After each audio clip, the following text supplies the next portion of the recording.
Hello and welcome to Podsongs, where we interview inspirational people in service to others as inspiration for a new song. Today my guest is the musician David Knopfler, and his guest is the poet Lemn Sissay. Hello, David. I haven't got sound yet, just a minute. Okay. Are we there? Yeah, testing. Okay, are you hearing me too? Yeah, loud and clear, yeah. I look very pink on this one for some reason. Oh, do I? Or you? I do. Yeah, you've got a very, very pink vibe about me. I don't know what that's about. You've been in the sun. Maybe that's slightly better. It's better shine. I could be shiny or I could be pink. No, I'm not pink. It's the screen that's doing it. The screen is doing something very strange to my colour. It's so pink that my teeth look pink too, even. You're not that bad, you look good. It'll have to be. Yeah, it is what it is. I mean, I know. I'm envious of your nice tan, though. Your nice sort of natural, neutral. Well, I'm in Italy. Oh, right. Yeah, but that's how I look in a mirror. Not this. It's not this Father Christmas look. But anyway, all right. I saw all your Brexit posts on as I was researching you, and are you also writing songs about it? I got out just in time. I can't emigrate to Portugal afterwards or anything like that. No, there's a post the other day from somebody, the Sunday Times, Sunday Times talking about moving to Portugal. I mean, have they actually forgotten that they promoted the impossibility of this? Yeah. I mean, it's utter madness, absolute mind-bending madness. Why anyone would have, but particularly the pillars of the establishment. I mean, they're the ones, the middle classes that are basically, supported it, who probably need freedom of movement for their daily lives. Yeah. Absolutely insane. Vote to come back in? God, yeah. In a heartbeat, but what's the odds? Yeah, not likely. Not very likely, really, is it? No. But what can you do? Yeah, it is. Yeah. So are you working on more material about it? You seem very inspired. You already had a song about Boris. I did do a song about, well, he was mentioned on Podsongs. Probably not. I mean, I've touched on it. I don't tend to do politics in my songs as a rule because, well, Lemn will talk to you about this, but Lem's a great believer that you do it through the work. In the work it comes out. But you don't. I don't think you can bang people over the head with a message. I don't think it works. I think if you just follow your heart and do your art, then you might communicate something, but you're making notes of the time. I am. We have to write a song after this. David don't forget. Said, if you just follow your heart and do the art. Yeah, I think so. I don't think it's so good to go overtly political.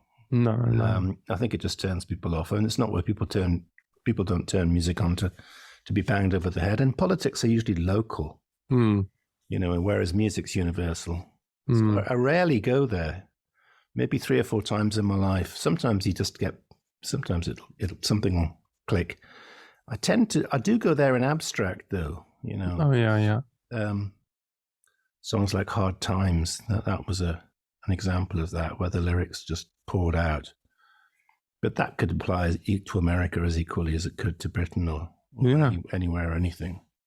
I think Dylan only did a couple of years of protest songs. Yeah, overtly. Yeah.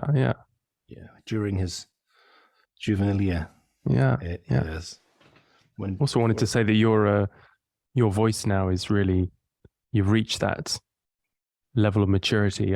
It sounds wonderful now, and you're like a Dylan. You got that kind of. I don't have to try now. It just does it whether I like it or not. Yeah. Did you smoke, or is it just old? No. It's just old age. It's reaching 70 is what happens. Yeah. But it's also singing from lower and being more comfortable, I think, and just. I think so. Well, I think you just get settled to the fact that you're a balladeer and you're not likely to be doing much more rock and roll anymore. Right. It's too much work.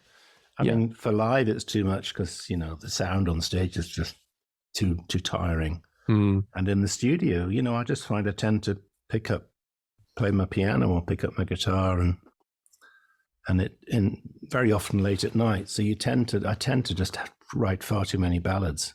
Right, late night songs. Yeah. Yeah, late night songs. I struggle. It's really songs to put on after the pub closes. I struggle to reflective songs that will send someone gently off to sleep. You know, I don't really. There's a lot of Spotify playlists for that. So yeah, that's all right. It seems to work. There's plenty of other people who want to make a loud noise.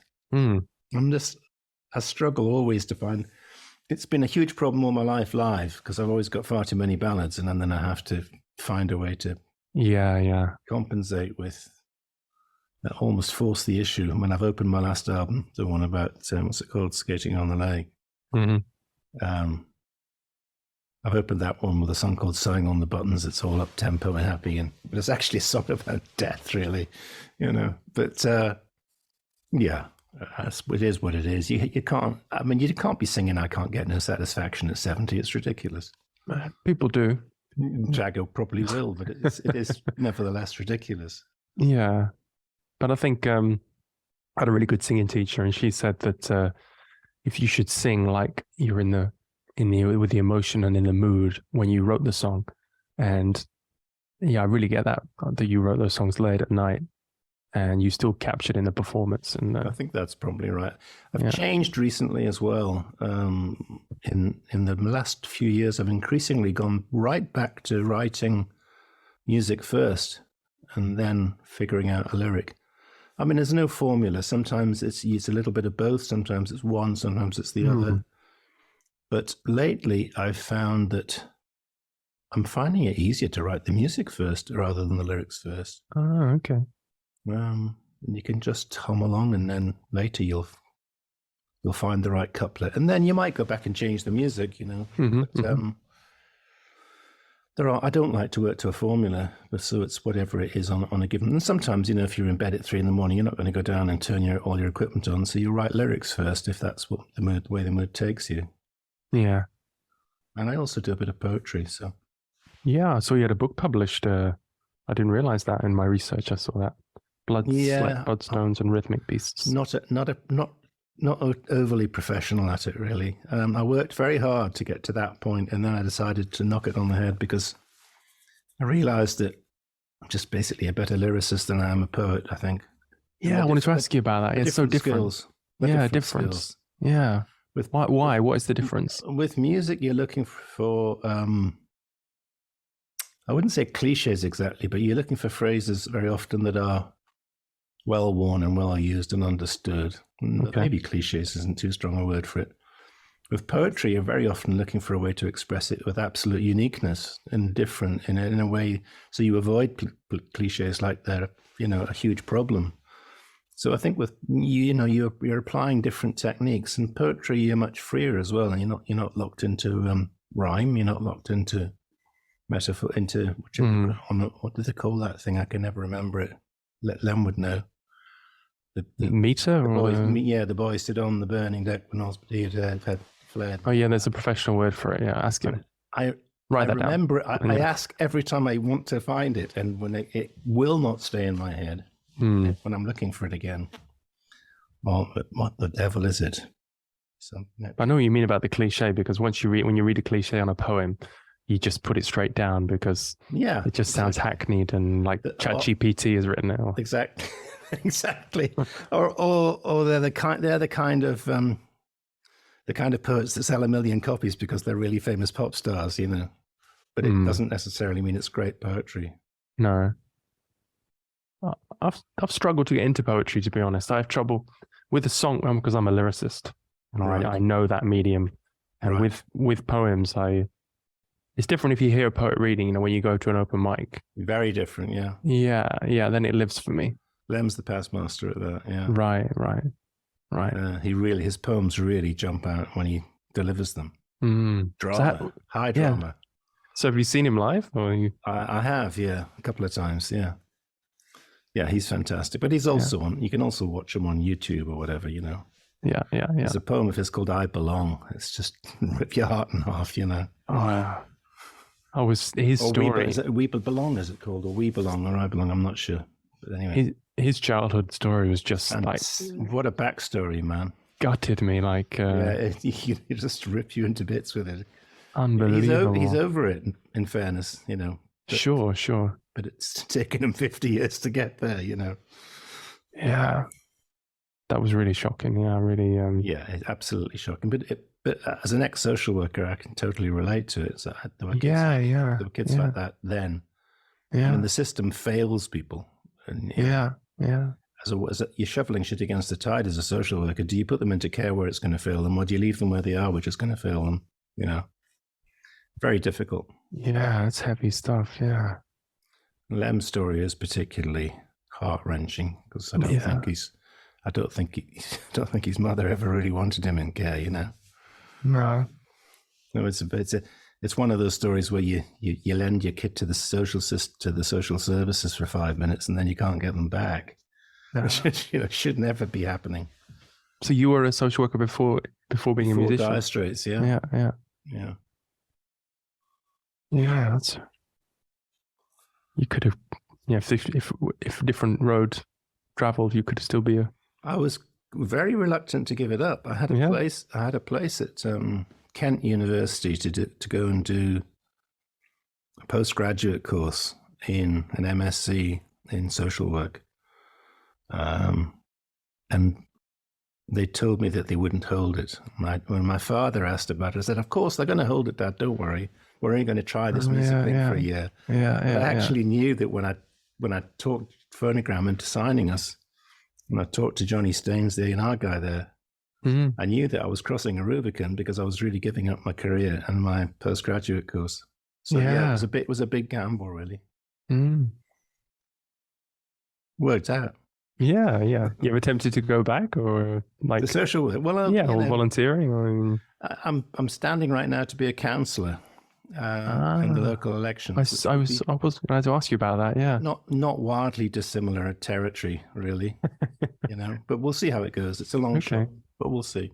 Yeah, well, we need people like you and people to go back into service because you've got a lifetime of experience, and you obviously. You've got great values, which I think is sorely lacking. I'd prefer to see a lot of younger people getting involved. I mean, I'd be much happier to see, hundreds of young folks in their 20s and 30s doing all this, but they've absented themselves from politics by and large. Yeah. Particularly kind of staid, boring, committee meeting politics, which is the dull stuff that actually matters because if you don't pay attention to what those weasels are up to in the committee rooms, that's in the back corridors and in the little closed rooms where they make their decisions to build 1,200 houses on your doorstep, that's the kind of nonsense that you'll get with no amenities, and it'll be executive homes for the rich rather than social housing of any kind, and it doesn't service anybody except the developers. So there's a journalist called Jeremy Paxman who used to present television shows on BBC Two, who his philosophy. Somebody once asked him in an interview, "What's your philosophy about the job you do, and how do you prepare for an interview?" He said, "I just ask myself the same question always: what are these weasels up to now?" And that's pretty much the way I'm going to approach this too. I mean, what are these weasels up to now? They're always up to no good. And you start from that assumption when you're dealing with the establishment politicians who've come up through the system and are particularly the Tories, but the Liberals too. The Lib Dems can be really, there's nothing more illiberal than a Liberal with a bit of truth between their teeth. They're obsessed with getting more housing because it'll generate more revenue. So they don't really care what kind of housing or where it goes. It's just more, give me more money, more power, more decisions I can take, more things I can do with the money. And a lot of these quiet little village communities, that's the last bloody thing they want. They don't want 1,000 houses on their doorstep, clogging up their roads and using up their water and clogging up the doctor's surgeries and, all the downside of all that. So it's not something I'd write about in a song, but it is something I care about. Yeah. Oh, that's brilliant. I think it's really noble work to do, to give back. Yeah. You're shoveling shit against the tide most of the time, but you do what you can. Yeah.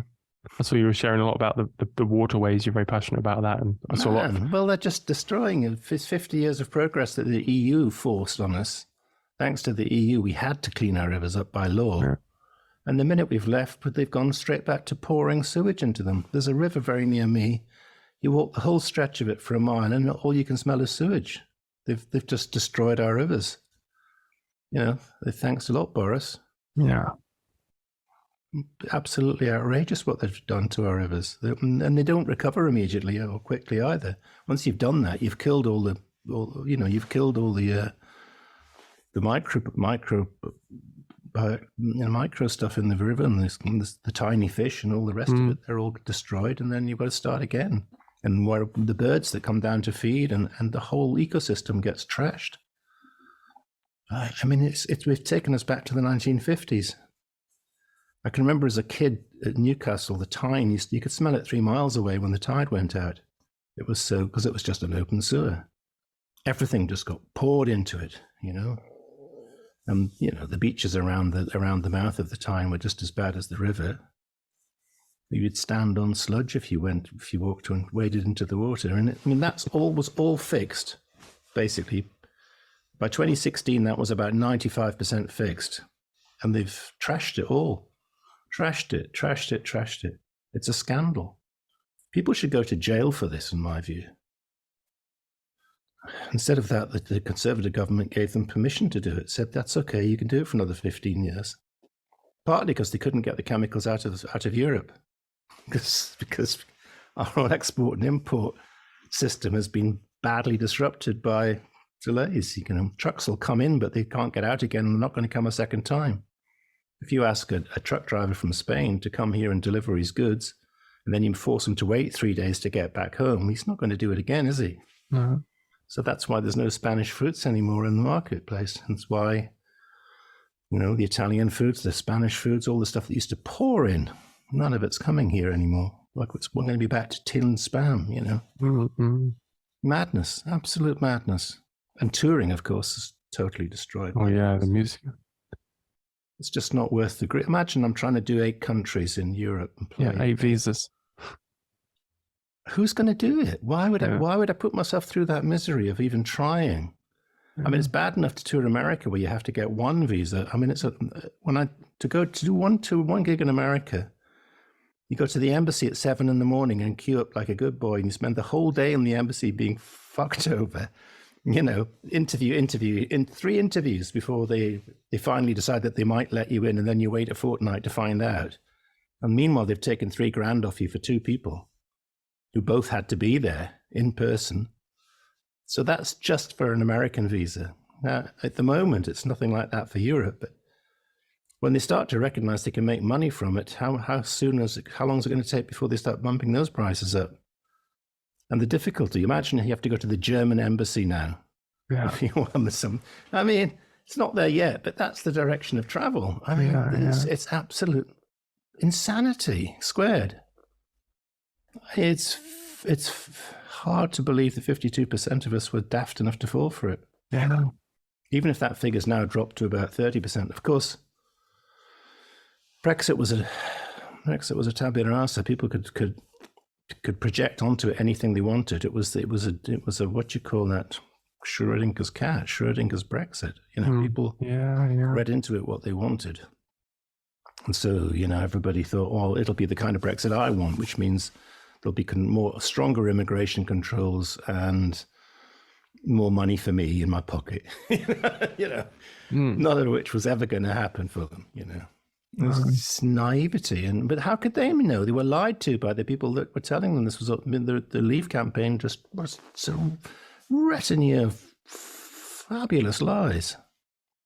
They're building a cheese submarine, to quote Hugh Rifkin. And sooner or later, when you're building a cheese submarine, you realize the thing doesn't work. That's kind of where we're getting to now. And it's going to be worse in another 6 months or a year. Yeah. But cheese submarines is what we're up to with this Brexit. And we've done terrible damage to the economy and to the social fabric. Hey, pleased to meet you, Lemn. Nice to meet you too. Sorry about the older. That's all right. It's great to see your face. Apologize. Good to see you too. So how is the metamorphosis going? Yeah, it's funny. I'm writing it as we speak, and I'm just in the middle of a very strange dance, which is the mother fainting, the daughter taking control and trying to get the smelling salts for the mother. The actual transformed Gregor locked out of his own room and in the kitchen stroke living room, and the father just comes back from work. Okay. Got it under control. Father, oh, it's just a mad shit show. I mean, I've got it under control actually, but it's like being in the middle of a orchestrated car crash. Is, You know? is it getting between you and your pillow? Yeah, I mean, right now I'm really enjoying it because, I mean, people don't really want you to fuck with it too much. No, I'm sure. It's a classic piece of literature. It's a novel, you know, Right. which everybody seems to have a lot of knowledge of. Has it ever been turned into a play before? Oh, many times, yeah. I mean, the famous one in this country is Burkoff. Oh, right. It you tried plays not to to look at that? Burkoff's physical theatre. Actually, no, I've watched his version on YouTube. Right. You know, it's on the BFRA film site. Actually, it's all filmed. What's interesting about it, David, for me anyway, is that he makes it look easy. People make things look easy when you can look at the piece of work and you can think, "Oh, I can do that. Right. That's 4 chords." Yeah, well, Birdcough has an ego that nothing could crush. Well, that is actually, yeah, that's possibly true. Yeah, he's Maybe, still I around. don't He's still alive. He is alive, isn't he? Oh, yeah, I think so. Must be getting Yeah, no, he's known for his grandiosity. yeah. Sorry, Yeah, that's unkind. you know. but then very few people have been able to define a way of theatre, and he has defined movement Yes, in he has. theatre. Yeah, he has. You know, there's an actual phrase, I can't remember what it is. I think it's called movement theatre or physical theatre. But he defined that, which is, you know, it's like Bob intimidating, Marley. isn't it? To be, Well, to give what a responsibility. Yeah.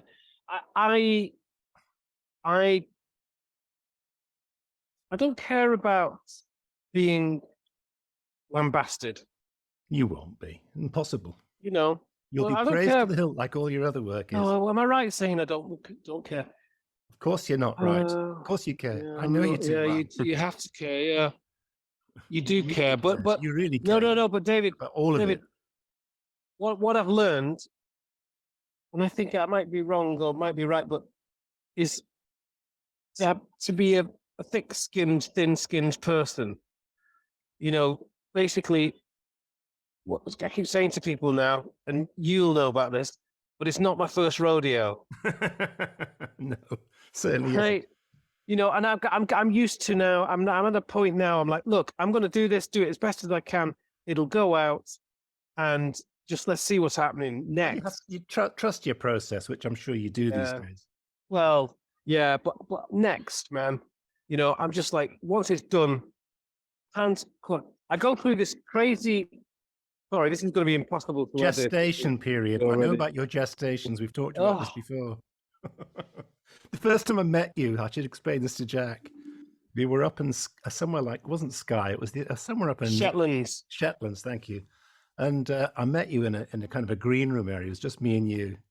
And you was explaining to me how you were working on a new poem for a commission. And you just rolled on the floor, across the floor physically, to describe your gestation of trying to get the thing written. You said, it's like this, and you fell off your chair and kind of rolled across the floor to give me a physical sense of the process you were going through. Hilarious. I mean, you know, I totally got it, obviously, you know. I remember you said, go on. I remember you said to me, said something like, what do you do? It wasn't that. It was a better, obviously, question than that. And I said,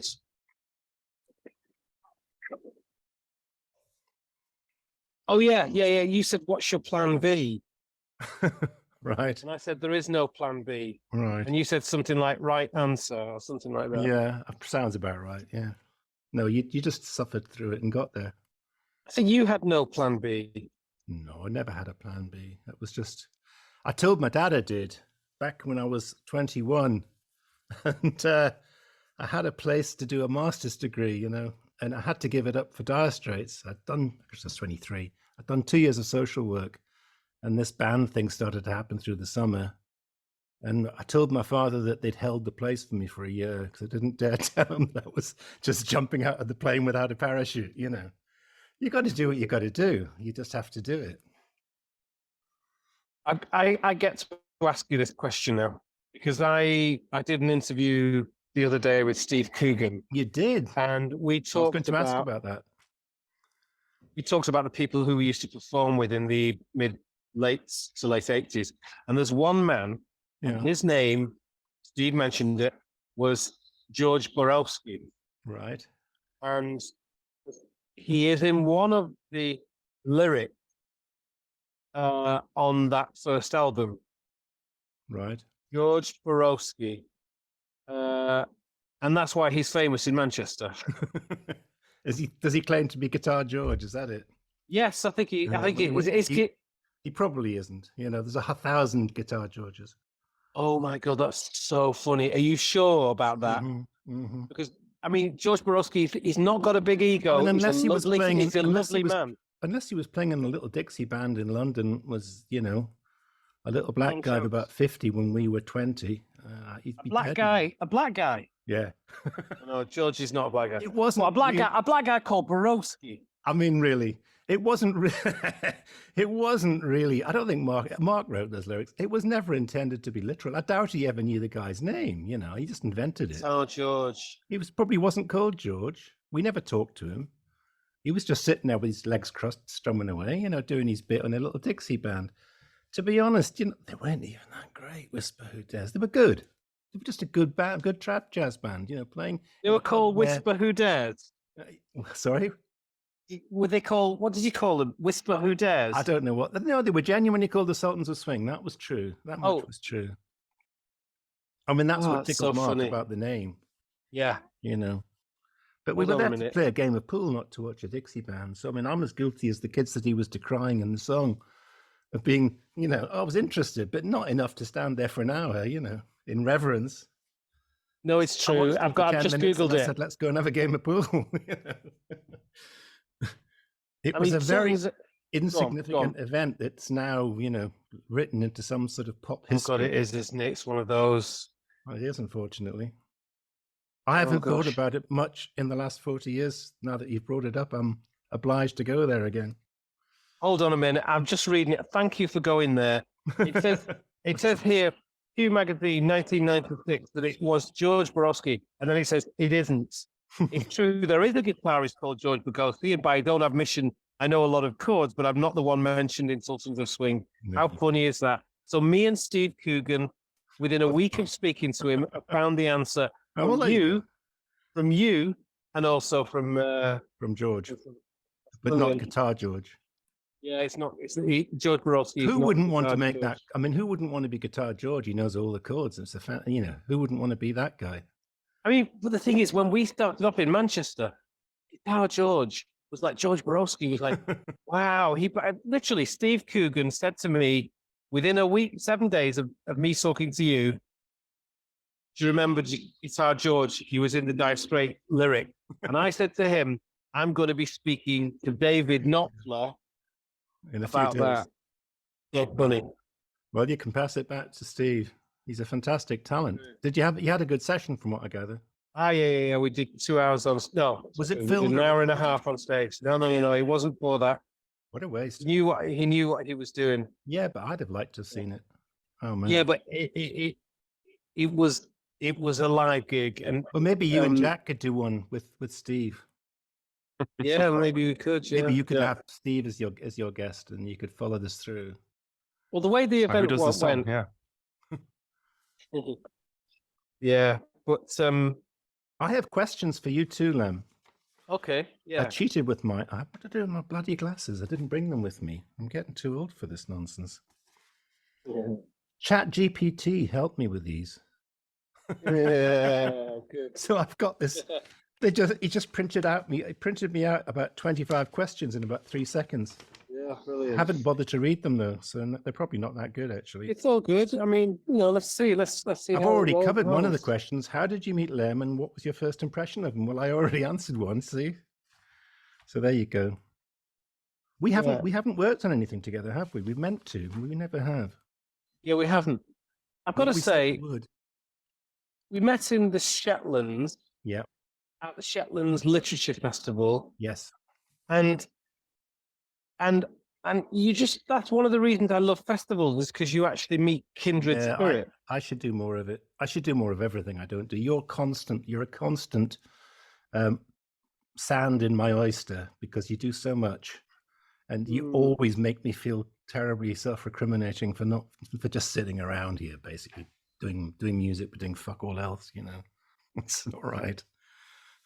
You're a man of all trades. You've got your fingers into so many pies now. You're involved in so many different. I noticed you have about 5 different people now on your email for who to talk to about.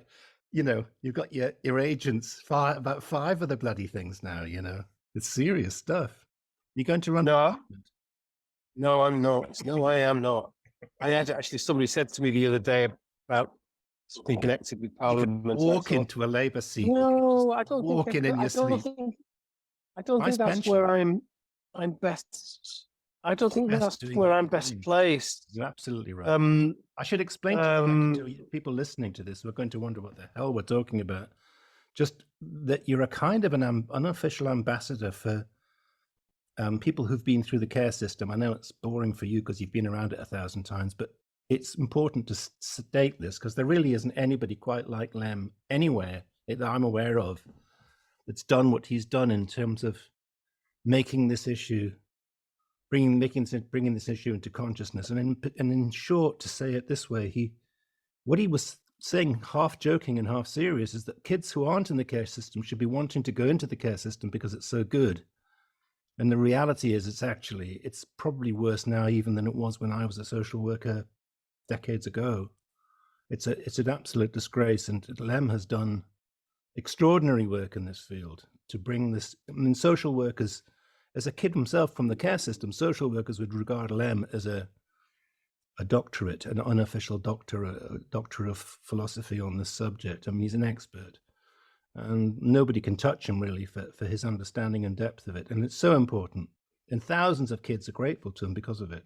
It's an important thing that we ought to get into this podcast, because otherwise we'll just sound like two mates having a frivolous laugh. I mean, I don't know whether there are thousands of young people who are grateful to me. I think that some of what I have done may have affected their lives in terms of raising of consciousness of what the care system is, etc., etc. But I guess the Christmas dinners actually is an example where young people really have a great time on a great day. But I'm not really that interested in anybody seeing me as, I'm not the Pied Piper, I know. I'm trying to. You were my own a vital experience, catalyst in all of this. A vital catalyst in raising awareness about all this. You may not have intended to be, but you were. Yes, but I can do this from my own experience. I don't pretend to be able to fix anybody or make anything. I think any council, I don't know. Let me interrupt you a second, Lemn. I think any council, whether it's Lewisham or the Outer Hebrides or wherever it might be, any council who brought you in to talk to social services about their care system would be doing themselves the hugest of favors. Don't you think that? I don't know. I've done most of them. I've done lots of them, I should say, around the country. I mean, around the country, and I've done a lot of national events forum with social workers and people who are in care from both lobby groups as well as the actual councils themselves, the National Association of Social Workers, just British Association of Social Workers, etc. Yeah. I've met ministers, etc. But my approach is non-linear, like childhood. The only linear thing is that you get older. You're a human being. But everybody's experience in the care system is unique, so I can't fix it unless it treats everybody as a unique entity. Correct. And you've also, Interesting. to me, you've said at least that you think it's, if anything, it's worse now than it was. I think that it is repeating the same mistakes over and over again. Okay. Yeah. So they may have new systems, Mm-hmm. but the mistakes seem to be repeating over and over again. I wonder whether this is connected to the fact that the councils changed and children's ministers seem to change every 5 minutes. year or Just 2 change every years. 5 minutes. Yeah. So it's got to do with It's the endless poor relation of the care system to, well, the whole care system's a poor relation of government in general, but yeah. a child in care needs to sense. Just 1 second, sorry, there's going to be a bit of noise in a minute. I think it's been and gone. A child in care wants stability, yet the care system, regardless of the child, is a very unstable place. Correct. So how do we make social workers feel stable? You know, how do we look at the most institutionalized people in the care system, which is the politicians and the social workers themselves, the system that they're being brought into? And how do we acknowledge that all they want to do is the right thing, and that the social workers are allies of children, are activists, and that it's the institution which takes from them their innate need to care? Yeah, I agree with you. I don't know the answer, but I agree with you. It's the right question to be asking. It sounds like you've got a bit of a cough going there. Smoker's cough or something else? No. Did you quit? I stopped smoking a year and a half. Oh, well done. You're breaking up, unfortunately. Your Wi-Fi's dying on me. And it is the best thing that I've ever done. You'll see years ago. I stopped. Oh, yeah, it says. Your Wi-Fi's dying on you, but yes, you gave up smoking a year and a half ago. Got it. Good. Yeah. Well done. You're over the hump. It's the first 6 months are the hardest, and you probably only think about it once a week now. I don't think about having it. Oh, I do. At all. It's probably once every. No, I read Alan Carr's Easy Way to Stop Smoking. I stopped once on it. I've been on 3 courses for it, but this time, you've got every time I spoke to my mum in New York, she would say to me, "Lemn, why don't you stop smoking?" And for years, I thought she was. You hear those kids walking past? No, you can't hear them. Okay. For years, I thought that she was just getting at me. You know, I was like, "Why are you always banging on about me stopping smoking? What, you know, we haven't really built a relationship, you know, since I found you." You see it all from the prism of the addict. Yeah. It's the same with drugs. Same with all addictions. You don't see the objective point of view until you're out of the net and out of the web. Yeah. It's a serious thing. It's not just smoking. It's true for any kind of drug addiction or alcoholism or any other gambling and you name it. You just see it always you can't see it until you're out of it. But you kind of. And then one day, honestly, this is the truth. And then one day, I thought, what if she means it? What if she's not doing it just to annoy you? You know? Yeah, right. Yeah, or to find some a place where she could communicate with me as she thought a mother should. I don't know. But then one day I just thought, like, open of a window. What if she? And then I thought, God, I wonder if she prays at night and prays that I'd stop smoking because she wants me to live for longer. Oh, wow. What if I'm loved, in some dysfunctional way? What if I'm loved? And that was a big, big door that opened. I'm looking forward to my son so doing easy that for me one day. What if he's not an arsehole and actually knows what he's talking about? I don't know. He's 37 or 38. I'm still waiting in vain. You've broken down. Your Wi-Fi is really a bit dodgy here, Lem. I don't know why it would be. So I've got more questions if you'd like one. Yeah, go ahead. So you're not the Chancellor anymore at Manchester, are you? No. Well, we've done that. That was fun. Would you do it again? Yes, I would. I would love to be Chancellor of the university. It was a real honor and privilege to serve it, to give something back. What was the one thing that you most remember, you think, from it, the biggest achievement from it, if anything? Was there any one thing? It was the overall thing. The biggest achievement was to congratulate the students as they came to receive their degree after coming through the pandemic. Those speeches. Breaking up. Are you getting this breakup, Jack? It's about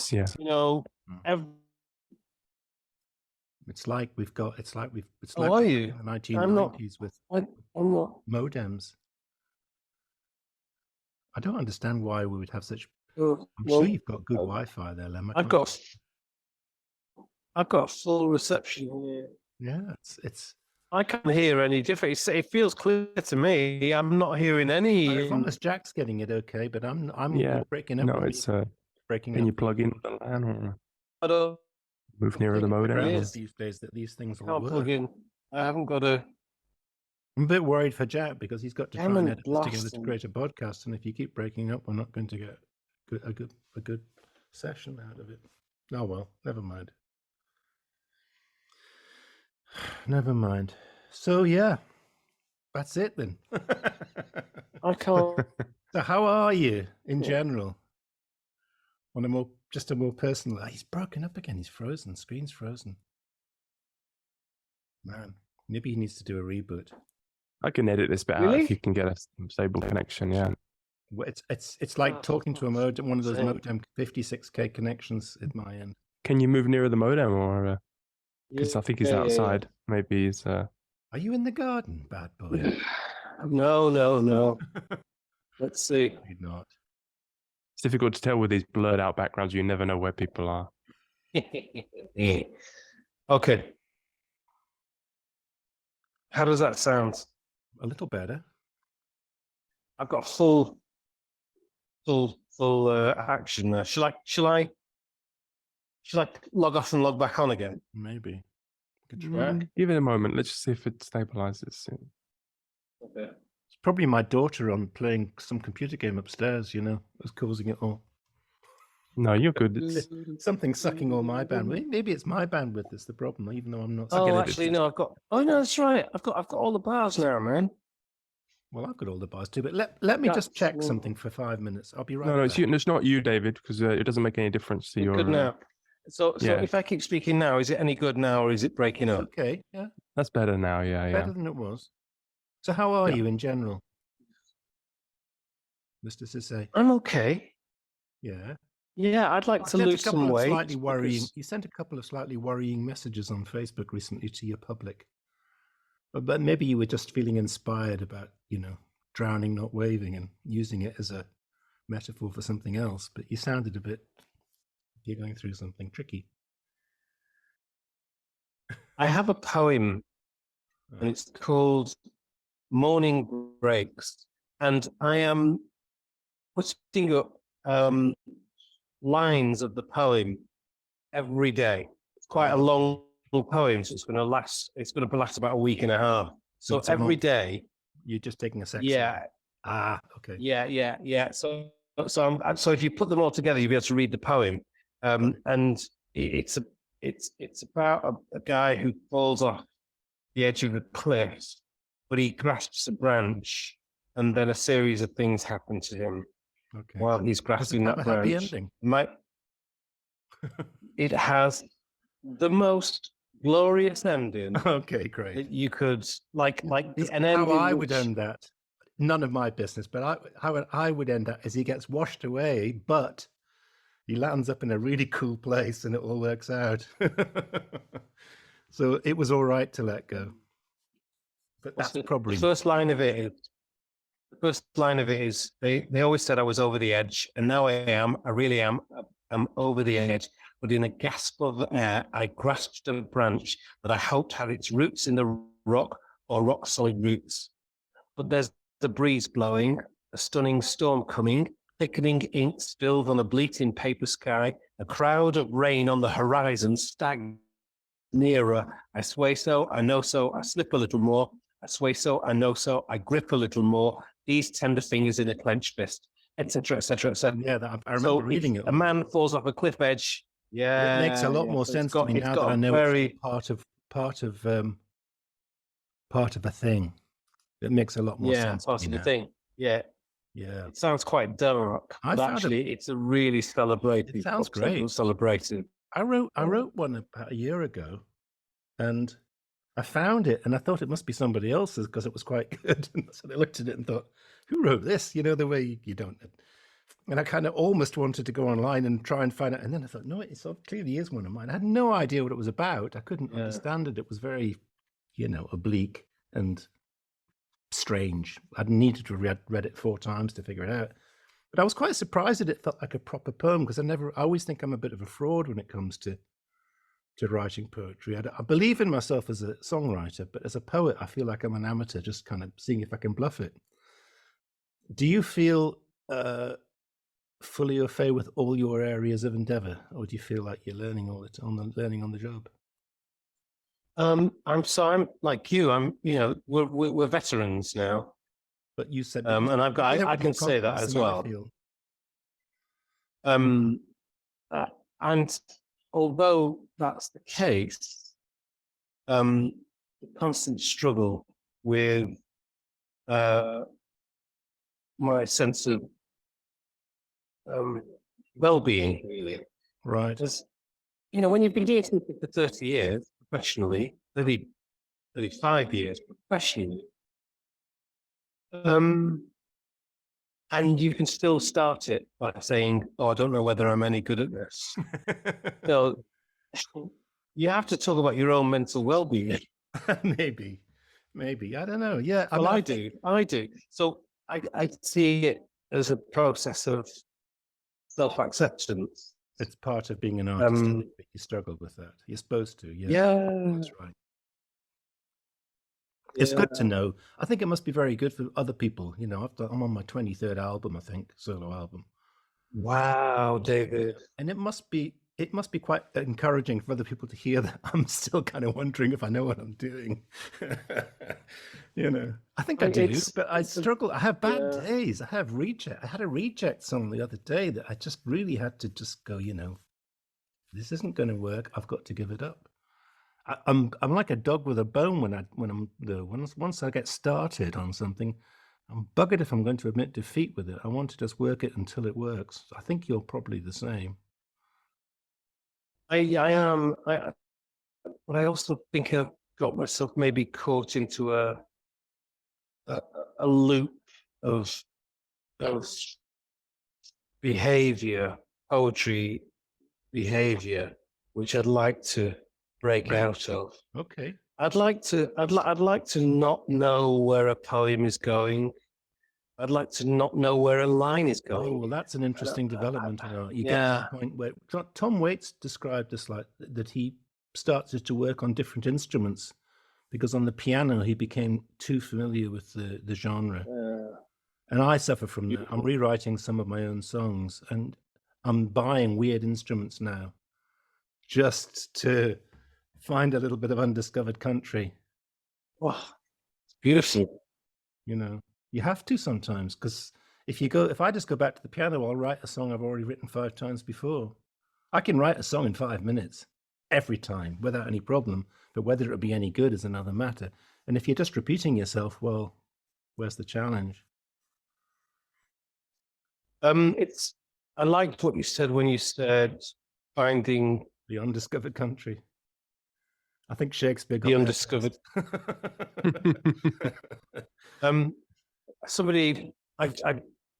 I started to think of my time as real estate.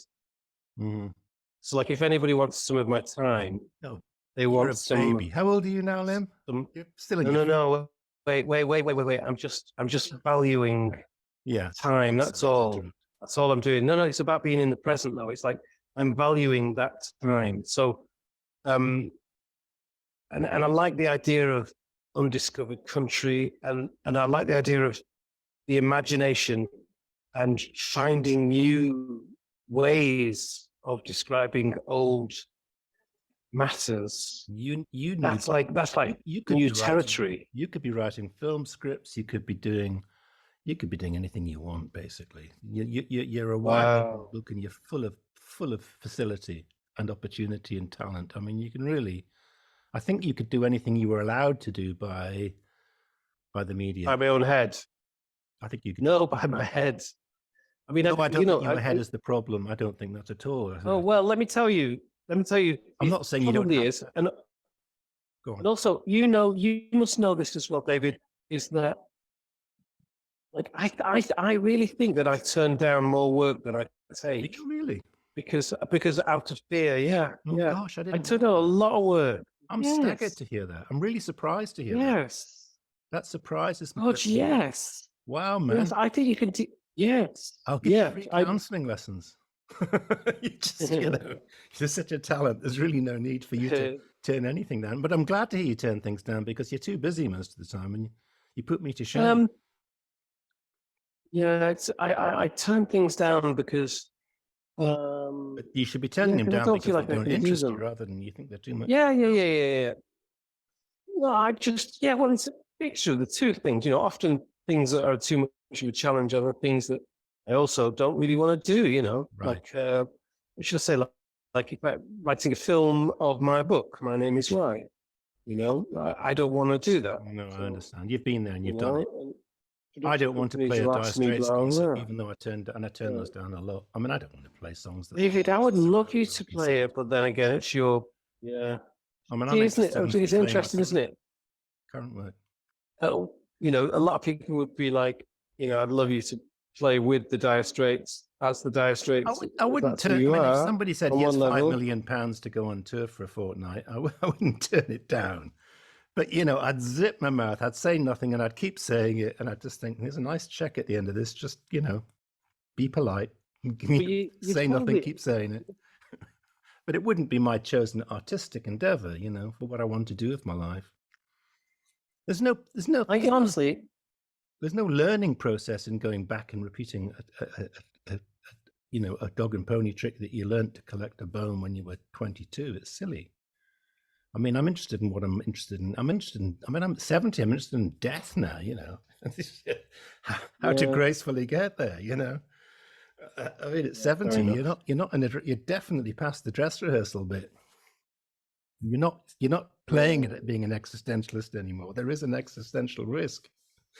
Yeah. Fair enough. So I've got 20 questions and I don't really feel like asking any of them because it's you. So I'm happy to. Who else are you interviewing for this? Nobody. Podcast? But Jack's probably interviewing all kinds of people. This is the first for this series. I'll ever do anything like this. I mean, it was just on a mad whim, really. It's not really an interview, is it? It's a chat. Are you in London now, funny, right? Yes, I am. Yeah. I love it. To beloved Hackney. Absolutely love where I live. Yeah. Still at the same club. What do you mean, club? You took me to a club there once, a kind of a social. Yeah, was that Shoreditch House? I don't remember where. Shoreditch House. Yeah, it could be Shoreditch. Arrived on your bike. Very, very hip. Yeah. Very cool. Yeah. But you still had to nip out for cigarettes in those days. Oh, I'm so glad I stopped. I feel very lucky. And you're in a stable relationship as well now, aren't you? I believe. I am. Yeah. I'm in a stable relationship, and it's all good. Yeah, I mean. So what's? Yeah. I mean, we're in a public forum. I'd rather talk to you about this privately, but I'm very interested in your current mental processing because you sound like you're asking yourself some big questions.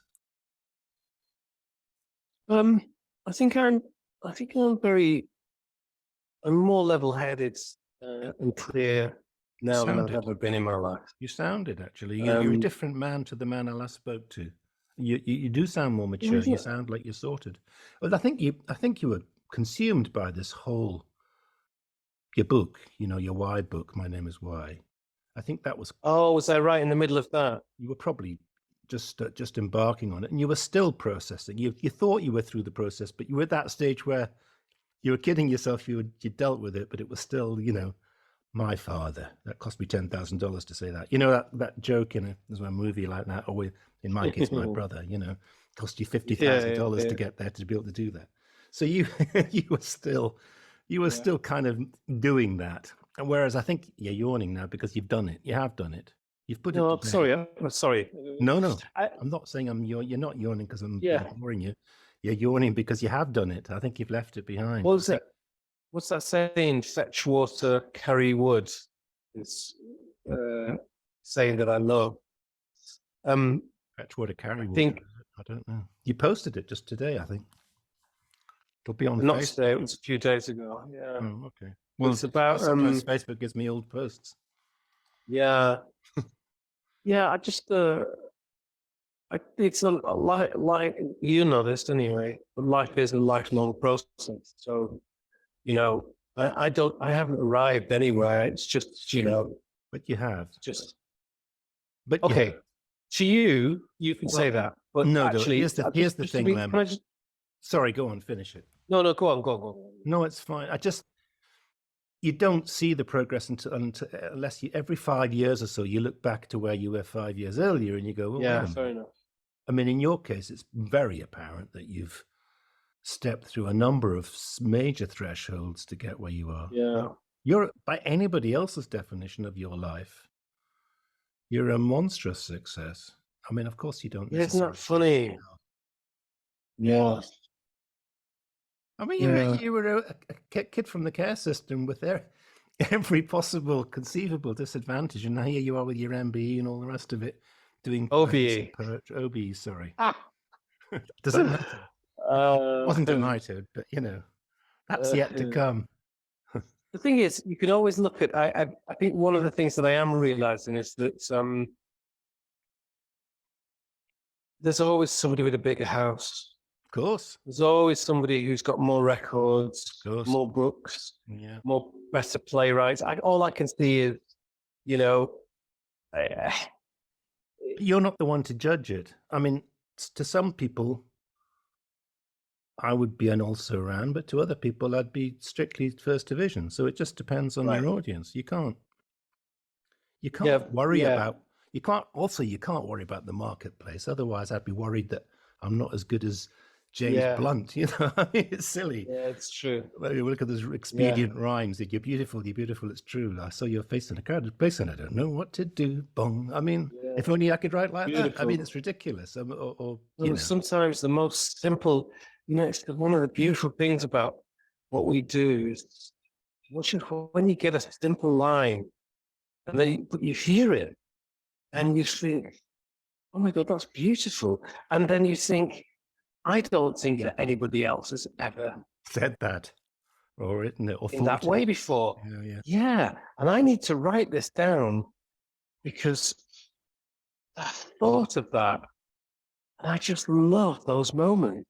Yeah, they're magical. Absolutely extraordinary. Magical. And we can then repeat them. So we repeat, James Blunt's lines there. Nobody's actually said those lines in that way before. And then when you hear them, everybody thinks, "Oh yeah, that was easy." And it's like, "Oh my God, no!" Terrible line. I have. That's just expedient rhymes things. I mean, if I had to pick a couple of couplets that I think are completely impressive, I would jump on something like Bruce Springsteen, smokestacks reaching like the arms of God into a beautiful sky of soot and clay. I mean. Or Bob Dylan, look how sweet she sleeps, how free must be her dreams. I mean, that's Blake or that's Byron or it's Shelley it's up there. So, I mean. I know, I see now we're seeing, it's interesting because I can see how beautiful those lines are, but I can also see the beauty the lines that we were previously talking about. Because that's because you're a Manchester poet at heart. You know, one of the dangers of what we do is how is it? We kind of separate. Okay, that's that kind of art, and that's that kind of art. You know? I do sometimes wonder whether I'm an art snob. No. Yeah, just one second. Jimmy! I can't.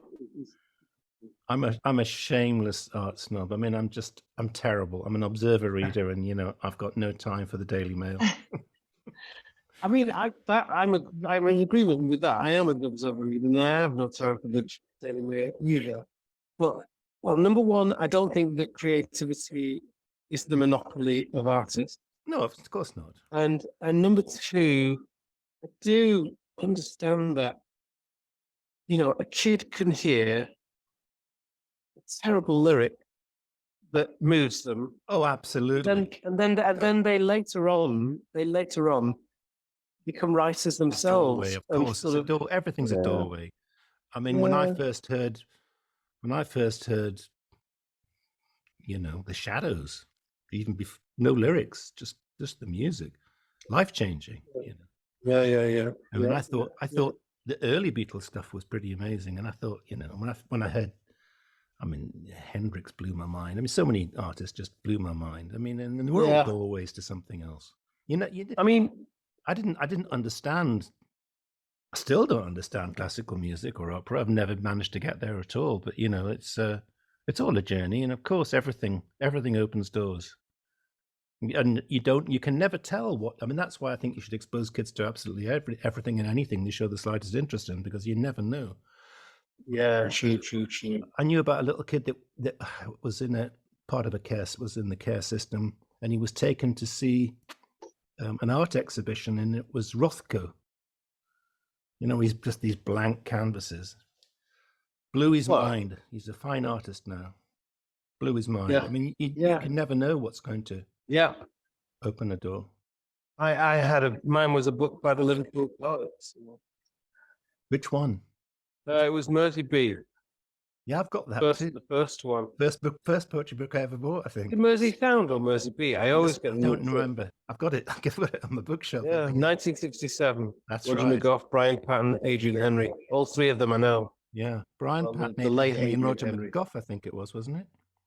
That's what I said, wasn't it? Was it? Maybe. Sorry, I missed. Yeah, so Roger McGough, Brian Patton, Adrian Henry. Okay. Adrian died, and Roger's still around, and he lives in Barnes, and Brian lives, I think, indefinitely he lives on a boat. I'm Brian Patton. I think Brian Patton's what got me going on poetry more than anybody. He's the best. I think he's the best. I loved his story about how heaven has a secret back door that you can slither under. You can be the serpent and you can still get into heaven. It really gave me hope at a very dark time. And I liked He's great. Yeah, great poet. I saw them all live over the years. Yeah. Same. I played with them all in many different places. Yeah, the Liverpool poets were probably, I mean, they were the first poets that were actually talking to all of us. They weren't just talking to an educated poetic elite in the same way that Dylan opened it up for everybody. You should say that. Yeah. I think it's fair, yeah. Isn't it? The first poets to talk. Yeah. We should include Adrian Mitchell in that, of course. Yeah, that's a lovely call. Yeah. Who's your favourite poet? There's a question. It's a tricky one, isn't it? Yeah. Or you'd be stuck if you had to do a desert island just for poetry, would you know where to start? Well, I've done the equivalent, which was great reads. No, not great reads. It's where you choose your favorite books, right? And then they get actors to read them out in case of a live audience on Radio 4. But the closest the book thing gets to the Desert Island lists. I think you've done Desert Island discs too, though, haven't you? Certainly have, yeah. Didn't play me, you bugger. Yeah, I certainly have. And that was like being inside the mothership. Yeah. I'm a fan of Radio 4. I will listen Well, to it. you're often on it as well these days. Yeah, yeah. Didn't you But do the thing about? Didn't you do the thing about the revolutionary Black Panther poets as well? You did a documentary about that. The Last Poets, yeah. Yeah. The people who were the fathers of rap. That had a huge influence. All their stuff had a big influence on me too. Yeah, yeah. You wouldn't expect it, but it did. Yeah, man. Yeah, So, it's all.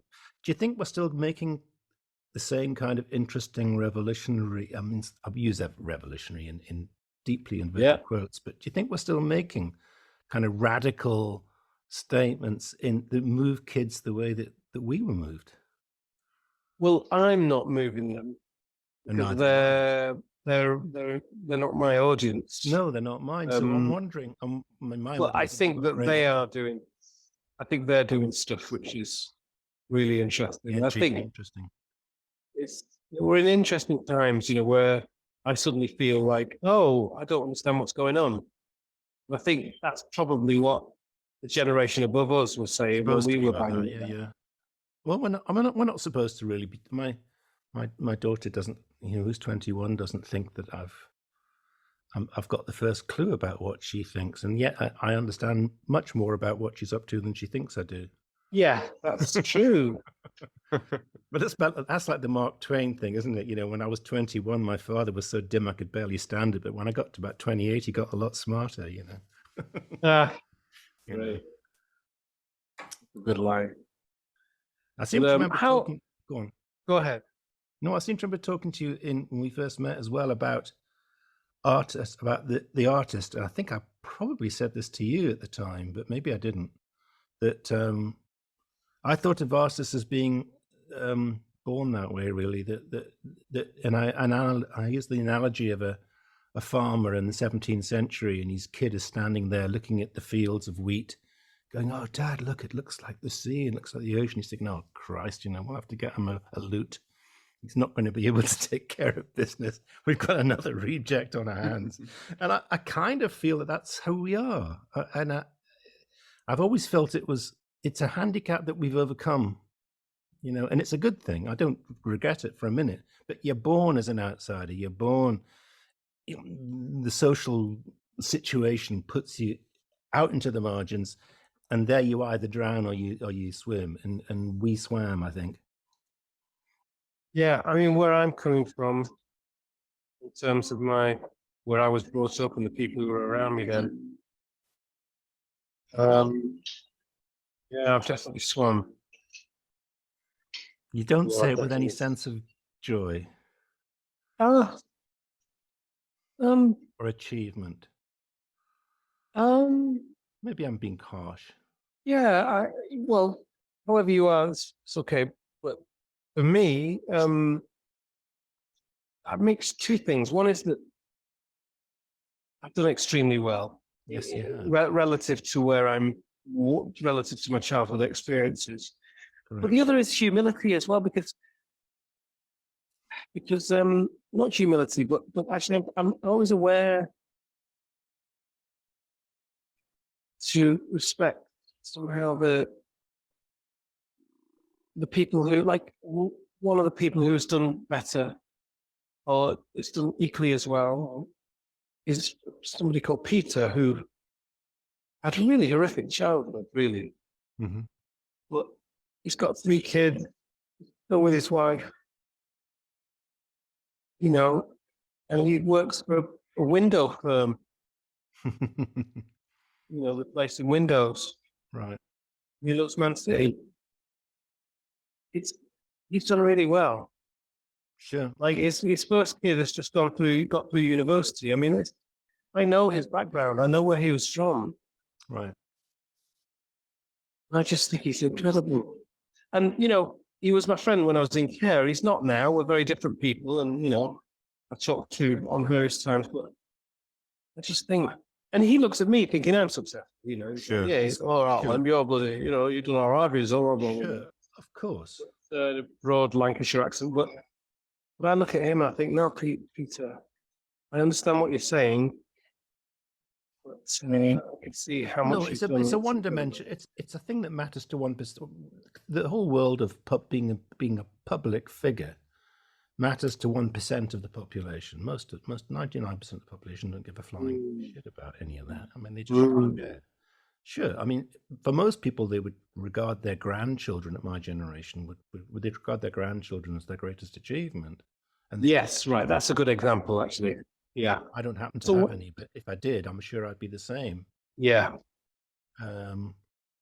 That's yeah. I mean, I think you've of course you make a choice in life about what you're going to do with your life, and every choice you make narrows the options of what you didn't do.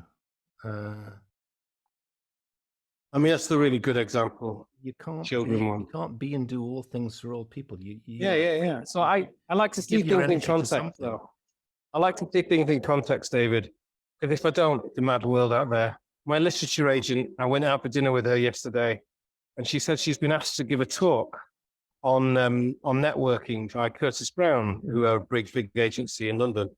She's a brilliant agent. She does the Francis Bacon's estate and just Matt Haig, and that's a brilliant. And she said, "But I don't do networks, Lem. I'm not a networker. I make friends." Yeah. She said, different kinds of friends, different intensity of friendships, and it was just. Why was I saying that? I was saying that because there are lots of different ways of seeing the world. We don't have to see the world in the way that we're told, as in, this is what success is.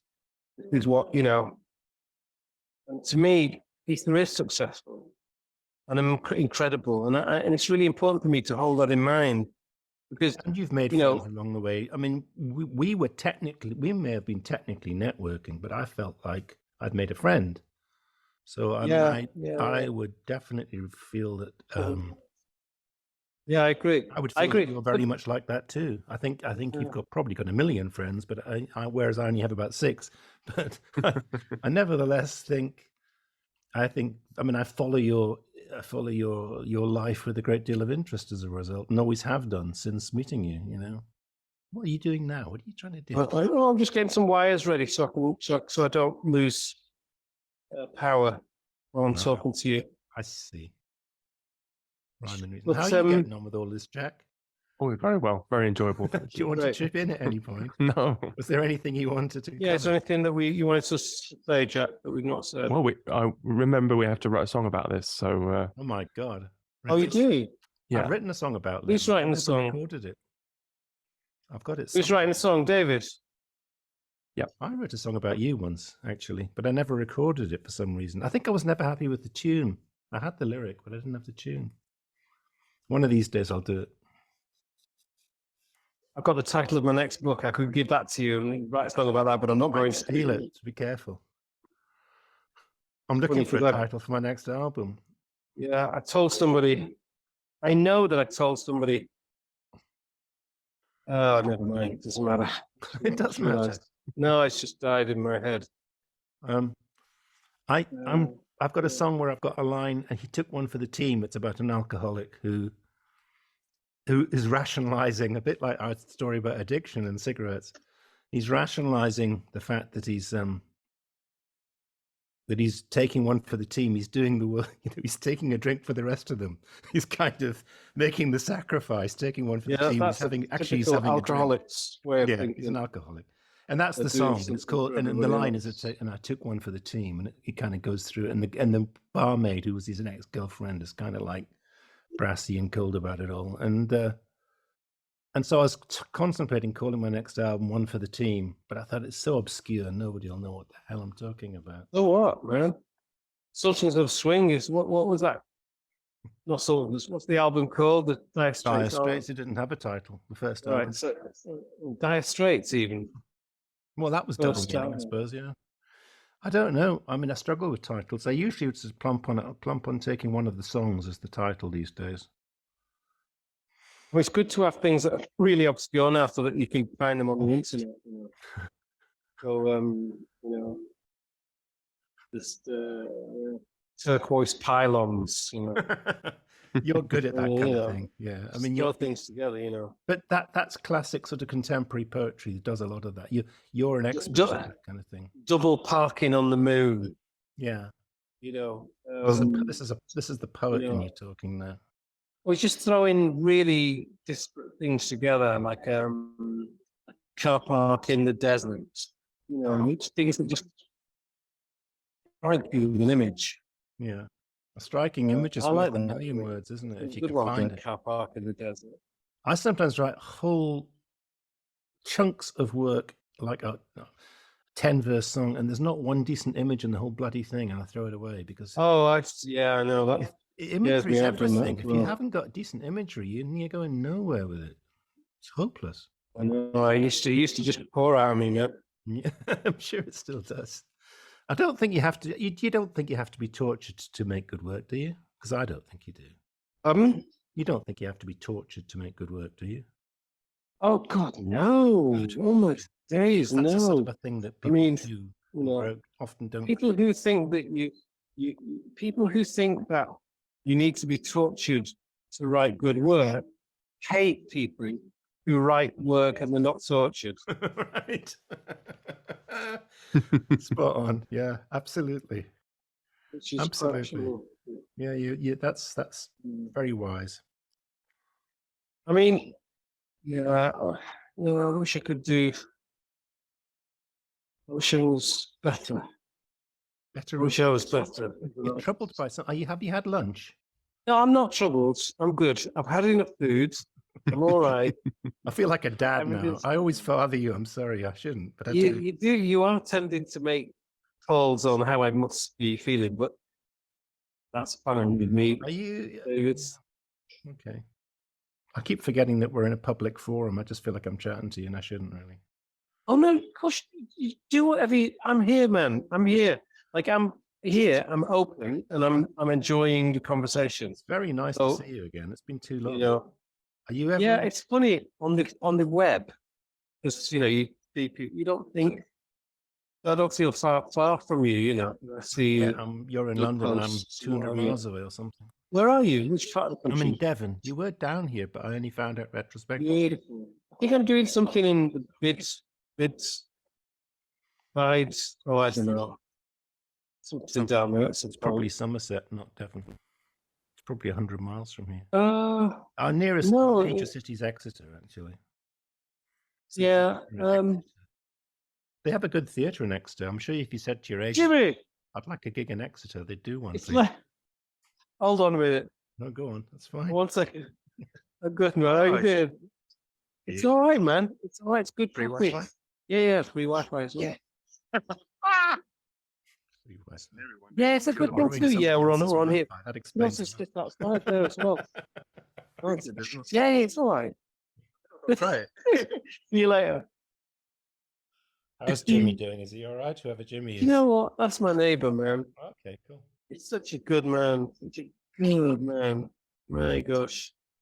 It's nice to have a good neighbour. I like my neighbour too. Yeah, but definitely it's beautiful. Especially, well, I was going to say especially at this time, but actually I like winter and autumn and they all come Rolling Hills. I've just written a song about the rolling hills of green, about Devon. Great. I wrote a song about the Tame too recently. A couple of I'm actually doing protest songs for the first time in my life, and I don't really feel. What's a protest song? Well, I'm complaining about the overdevelopment of the developments.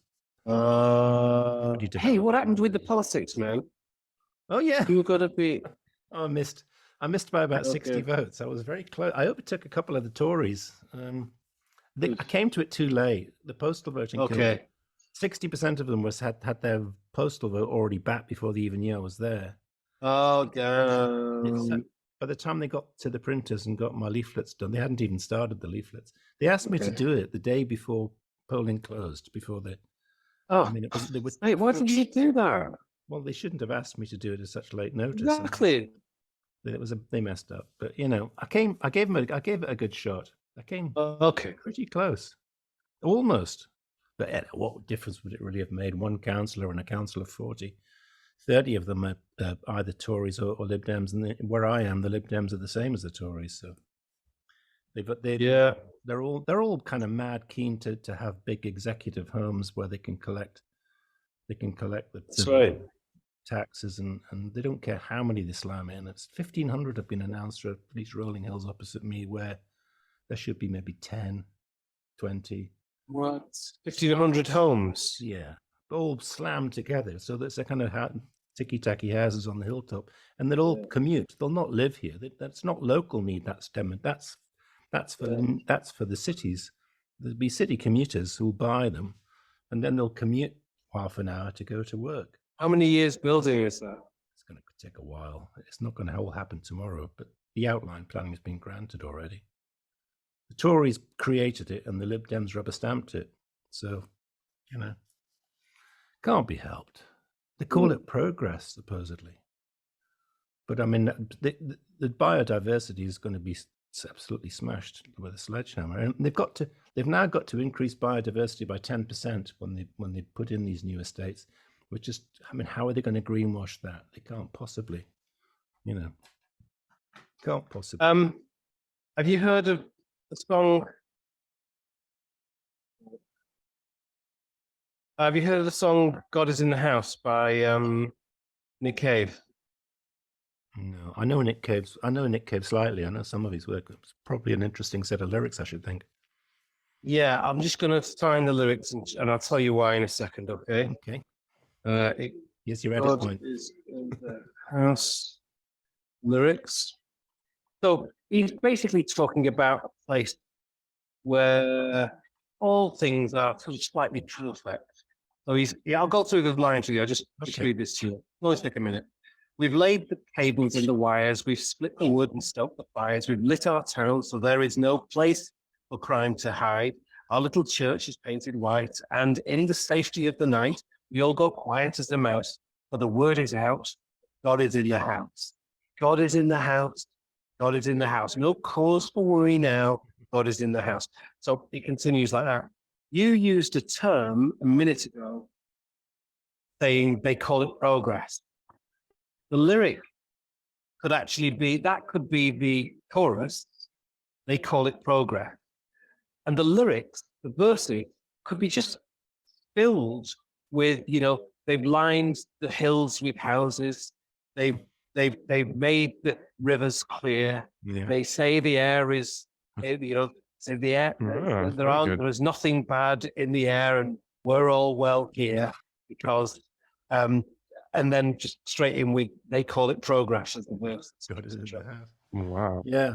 I mean, yeah. So, and what you want to do with that is that you don't want to have all bad things. You see, if you were to say, they've poisoned the river. No, that's right. Exactly. Well, like just mention that, they've made the roads perfect so that we don't need to, with all the potholes have been filled, all of the bars have been smooth, all the things have been clear, everything's good here. They call it progress. Yes, you're dead right. That's the way to do it. I mean, the problem. So we're doing song lyrics here. That's the first idea. Right. I mean, the clear idea for a song. The problem with most protest music is that it's pedantic, dogged, and kind of a sledgehammer, and it turns people off. And you're absolutely listen to right. God is in the house, and you'll see how beautifully a lyric can be come together with this, which is actually. It's the word when something's so simple it fools you. Yeah, but it actually makes you ask a question in the end. It's all he's done is describe. Next verse: moral sneaks in the White House, computer geeks in the schoolhouse, drug freaks in the crack house. We don't have that stuff here. We have a tiny little force, yes, but we need them. But we need them, of course, for the kittens in the trees. He's talking about the police here. We have a tiny little force, yeah, but we need them, of course, for the kittens in the trees. And at night we're on our knees, as quiet as a mouse, for God is in the house. Good lyrics. Right, and the third verse, I want to read you this now because it's just so. The third verse is homos roaming the streets in packs, queer bashers with tire jacks, lesbian counterattacks. That stuff is for the big cities. Our town is very pretty. We have a pretty little square. We have a woman for a mayor. Our policy is firm but fair. Now now that God is in the house. So, you know, that nuance, very, very good. You could bring to this idea, they call it progress. I have a newfound respect for Nick Cave after hearing that. I will go and check him out. I mean, listen to that. He's had an arc. Oh my God, what a journey he's been on. We all have, like, at the end of the day, Everybody you know, has an arc. that the arc, if you're in this game for long enough, you know, there is the possibility. There is an arc. No, there is an arc, and there is redemption usually too. Definitely. Yeah, I feel really lucky. We need it. I'm so lucky. Jesus.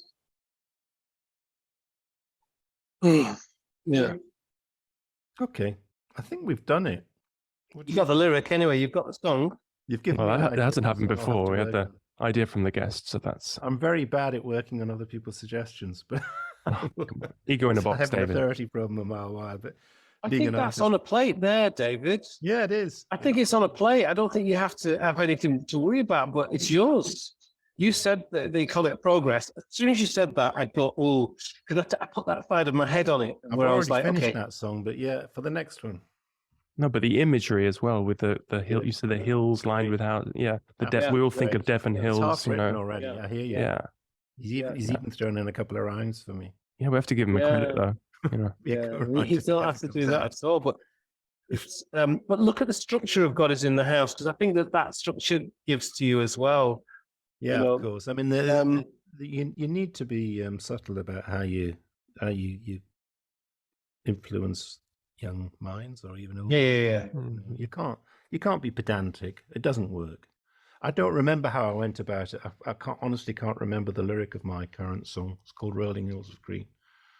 But you know, let's call it progress. Let's call it progress. And something like let's call it best in show, or you can have a list of things like let's call it progress. Let's call it the future. Let's call it the blah. Let's call it whatever. You know, you should have really.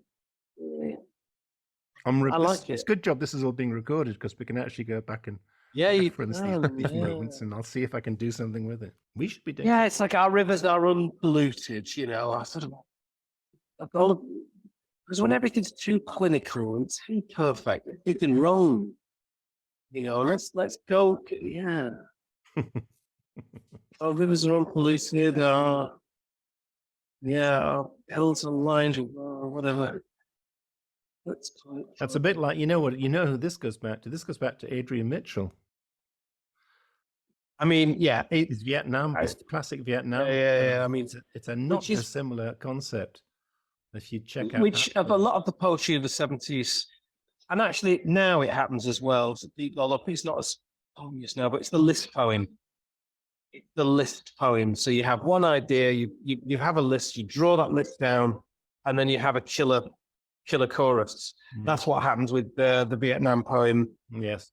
Tell me about Vietnam. What is it? Tell me lies about Vietnam. That's it. He read it at the Royal Albert Hall in 1965. And he just extends the closer each time. Tell me, stuffed my ears with this stuff. There you go. Yeah, it's fabulous. I've got one about architecture. Each cloud wants to be a storm. A tap water wants to be a river. The match wants to be an explosive. Each reflection wants to be real. Each joker wants to be a comedian. And the tagline is, don't you see how close we are to crashes, confusion, tempest and terror, mayhem and madness, and all things out of control? And then it goes back to the list. The point is, I've read that. You know, pardon? I've read that one somewhere. Yeah, you might have done. Yeah, I've done it. Heard you recite it. But that idea of the list and then the line that nails it at the end is actually in S. W.H. Auden. You know, then you'll be a man, my son. You know that's another list. You know. Yeah. There's lots of versions of the list. I was in modern poetry. That Rolling Stone seriously did a top 129 songs of, forgotten her name now. Adele? Someone like that. No, the American singer, Taylor Swift. Tina Turner? Oh, Taylor Swift. It takes me so long to get to a name now at my age.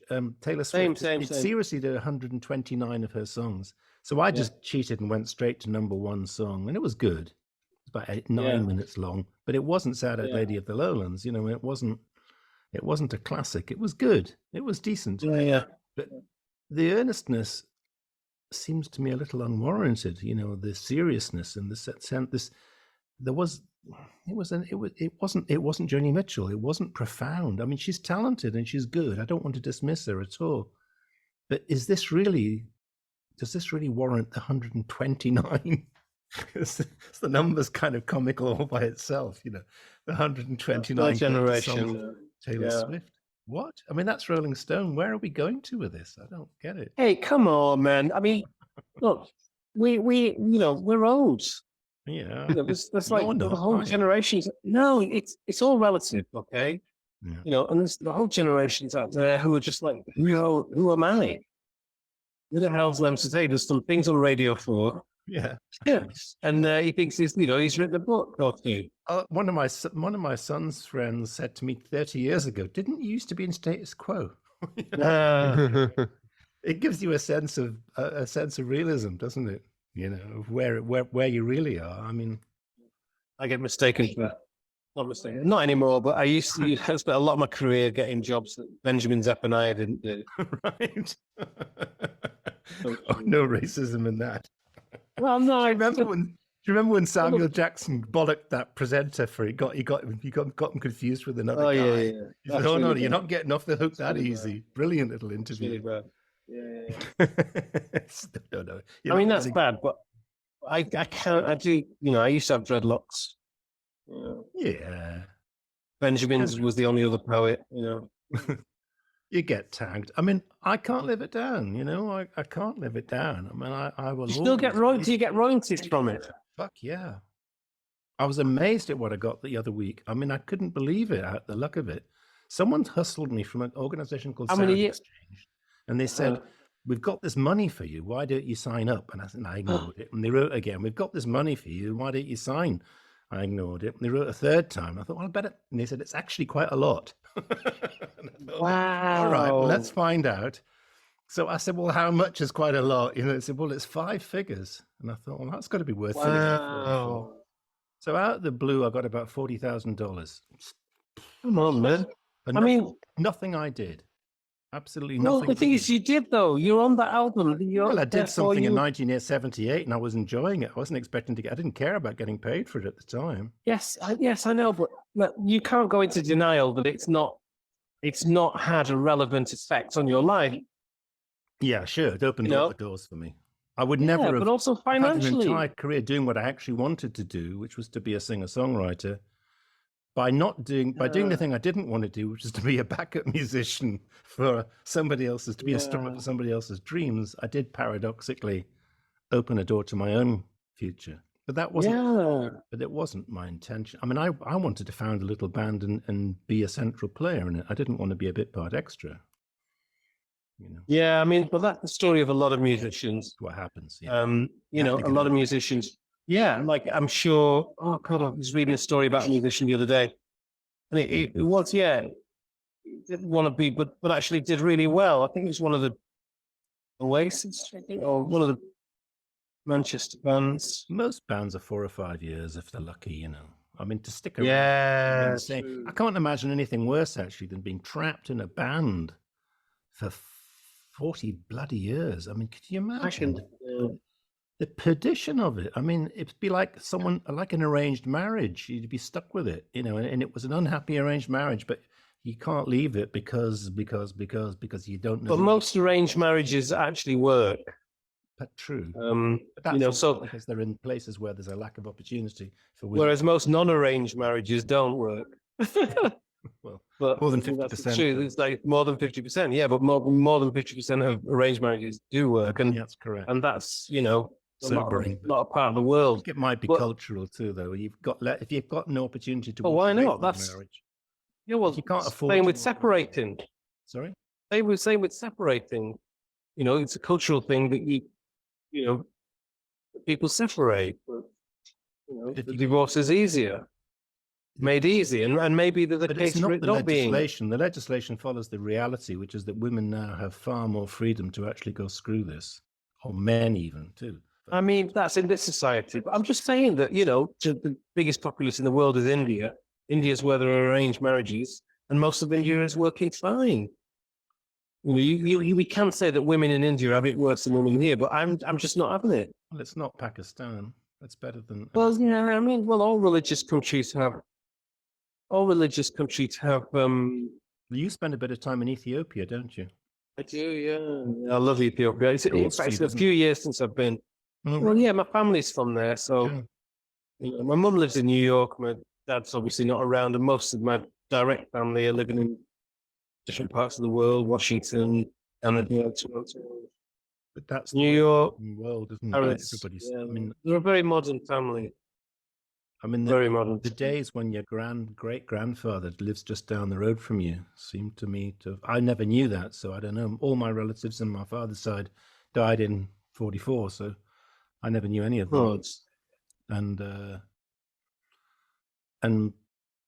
I don't know. I just couldn't wait to get away. I don't know about. I mean, I just couldn't wait to get on the train and not come back. I wanted to get as far as possible from where I was growing up and something about that. For a lot of years. I mean, I couldn't wait to make distance. It's not that I didn't love them. I just couldn't wait to get away. Yeah. Couldn't That suffocate. makes It sense. was absolutely suffocating. I mean, it was the Animals song, you know, we've got to get out of this place if it's the last thing we ever do. That was my answer. What a great track to describe that kind of feeling. I think it was a lot of the anthems for those kind of working class kids, lower middle class kids like me. That you know, you didn't have anything, you know, and your future looked like, if you were lucky, you'd be an executive officer for the civil service, or you'd be working in a pensions department somewhere. I mean, it was something just, or you'd be digging trenches. I mean, it was all like, you know, you should be grateful you've got a job at all. Who do you think you are? You're not the only pebble on the beach. What are you crying for? I'll give you something to cry about. You know, it was all that. What are your favorite podcasts? I don't do podcasts other than my own. I make podcasts. Okay. And How many of this are you doing? Every one of this? Am I doing? Are you doing lots of? Are you talking to lots of different people? No, this is a one-off for me. This is Jack's project. It's nothing. Okay, and the idea of this gig is that you're going to write a song from this somehow. There is no idea.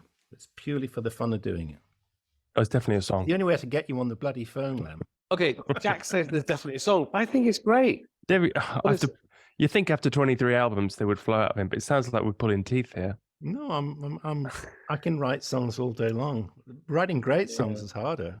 You're always it has to be a great song. You're always trying to write a song that's going to be, as you do with when you're writing poems. You're always trying to come up with the one that as Bob Dylan put it, when I paint my masterpiece. I mean, you're always trying to come up with one and you can't know until afterwards. Sometimes it's 4 albums later you realize that one of the songs you wrote 4 albums ago was a bit of a gem, but you didn't know it at the time. Often it's the one. Let's talk about it. Let's talk about, like, if we're going to make a song, are you writing a song, or is this like going into your territory? Because if people go into my territory of poetry, I'm always like, no. I'm always writing songs. I do me. I'm working on one right this second called Good Intentions. Behind this screen where we're talking is all my Logic files, all rows and rows of music. And it's a song called Good Intentions, and I couldn't tell you what it's about. If I read you the lyrics, I could play it to you.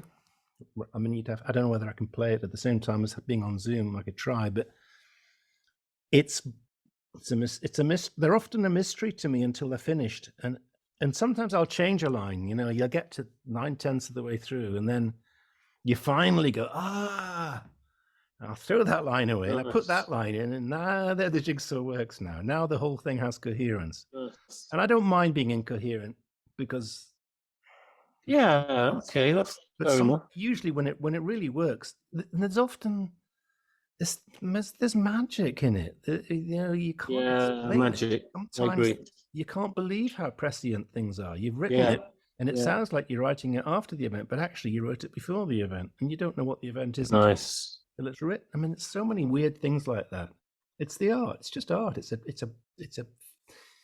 I could roll around on the floor to describe it to you. It's hard, isn't it? I mean, and it's magical, and it's absorbing, and it's a project, and it stops you from worrying about all the other shit that doesn't really matter. And it's, it takes me somewhere. I love the thing I miss most out of all of this is the collaboration with other people. Sitting around on my own making records is all well and good. But I think it's Lai Ching that says there's something very ponderous and one-sided about this business of self-absorption and self-creation. Whereas when you're working in collective projects, that's you get a different kind of magic then. And when you're open to that, that's the best it gets. As I've said before, I think in interviews, going to a studio to me is a bit like going to church. And as I'm sure it is for people who go into theatre, when you go in, whatever your role is in it, you go on stage and you're the director or you're the writer or you're the actor, you're collaborating with these different people and there's magic in it. And then the whole is so much more than the parts. So you lose your ego as you get older, of course, and you lose your insecurity. You get much more absorbed in the project, in what you're making a project. It might nominally say Lemn Sissay or it might say David Knopfler, but it's really just the project. And most people who give their work creatively to these projects that have a nominal name attached to them do so very generously, and they do so not really to pay the rent. They do it because they love what they do. I mean, I've got somebody sends me a sax part and it's out of Made in Heaven, or they send me a wonderful bass part and it's 50 years of experience of learning how to play a beautiful fretless bass part, and suddenly the whole thing has a new energy and a different flow to it. It's all that. I'm more excited about making music now than I've ever been. Oh, that's nice. That's nice. Couldn't be. Really nice. I wish I could live till I was 140 because I'm just getting the hang of it. No, I know. I really did. About life in general. I'm so excited about this metamorphosis thing. I can't wait to hear about it, see it, watch it. It'll be fabulous. Don't worry about it. I know you're stressing about it. I know it's hard work. Draft 13. How many drafts will it be before it's finished, do you think? I have no idea. Fiddling. I mean, the first draft isn't, and most writers, amateur writers, don't understand that the first draft, you're nowhere. You haven't even dug the foundation. I'm just fighting deadlines, man. Yeah, it's always deadlines, but it's good to have deadlines. Deadlines force you to be more disciplined, so that's all right.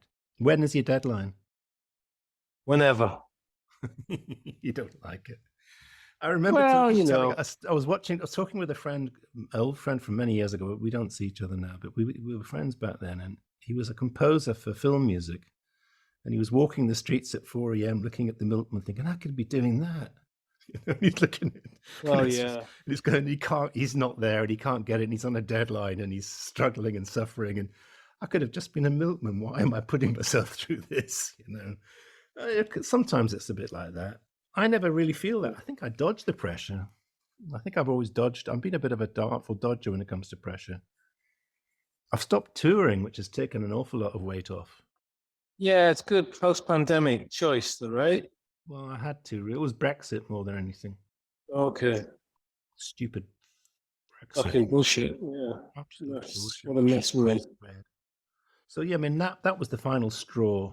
My partner in crime, Harry, we've watched us do a show, so Harry Bogdanos, wonderful, talented musician, every bit as good a writer as I am, but he works primarily with me as my backup, as my number two guy. He's just and Harry reached a point where he's hung up his spurs. He doesn't want to tour, and I understand it. All right. So I would have to reinvent myself if I want to go back out on the road, and I've thought of ways of doing it, but at the moment I kind of lack the I don't know, energy is the right word. Maybe very enough, man. There's also you recharge your battery. Well, you might go like I shouldn't feel that I've got arms twisted behind my back to force me to go out. So I feel at the moment I've taken a long sabbatical from it, but I might go back to it. If I had the right lineup with the right musicians and the right concept, I would probably go out with a cello and a pedal steel player and a whole different approach to it. And I'd play for a very sedate audience sitting in seats, ready to really listen. And nice. But something like that, I don't know. Or maybe I should be doing something else. I mean, if someone gave me the chance to do film music, I'd probably very happily just settle for doing that. Right. Right. Have you got any unfulfilled ambitions? Apart from ruling the world? I'd like my next book to be the next My Name After My Name Is Why. You know, I'd like that to do really well. What's your next book going to be? It's the rest of my memoir. You know, Okay, the next section of my memoir. So after that, would there be a work of fiction? I don't know. I'm not that bothered about that. Okay. Really, I've got no More poetry. You know, I'll always write poetry. Yeah, there's a new poetry book coming out That's in what I thought. September. That'll be out Yeah. before the sequel, won't it? Yeah. Okay. So you've got a poetry book coming out soon, and then you've got your Y Part 2. Yeah. Okay. You've got it all lined up. You've got your Metamorphosis coming out. You've got your poetry book coming out. You've got a raft. Yeah. And Yeah, I have. Yeah. And you're also doing a bunch of public appearances for all sorts of things, like interviewing Steve Coogan. And Yes. Yeah. so your diary is busy and full. Would you be able to take a 4-week holiday if you wanted to? Yeah, I could because I'm in control of it. I can if I want the break, I'll take the break. Okay. You know, I'll cancel things. Okay. You know, We that's what I'll do. No, just kidding. To be honest, I've just moved into this new place that I'm in. Uh-huh. I moved on April the 20th. Right. Things have been really hectic. Sorry, Nice to about have a that. place. Do you like And it? also, I didn't know there was one of the gigs we were meeting. It just wasn't in my diary. Don't worry about it. I was know. like, I can't be responsible for Look, not seeing my diary. And then I called shit people and I was like, happens. Shit happens. It's just that's the Zen nature of things, and it's probably all for the best. sorry. Anyway, The anticipation was unbearable. So apologize, excited, man. what happened. All right, we're going to let you go back to bed now. No, It's been enough. sorry. Been a long session. It's a Normally- really long day. How long have we done? Zoom normally cuts me off after 40 minutes. You have to pay Jack's for obviously it. got. Yeah. That's got the high. Jack, who else are you doing in the series? Well, it's one we're doing every 2 weeks. We've had like Neil Gaiman on, Robert Carlyle. Nice. Who did Yeah. Robert Carlyle's music? It was Song. a Who did singer-songwriter. Neil's?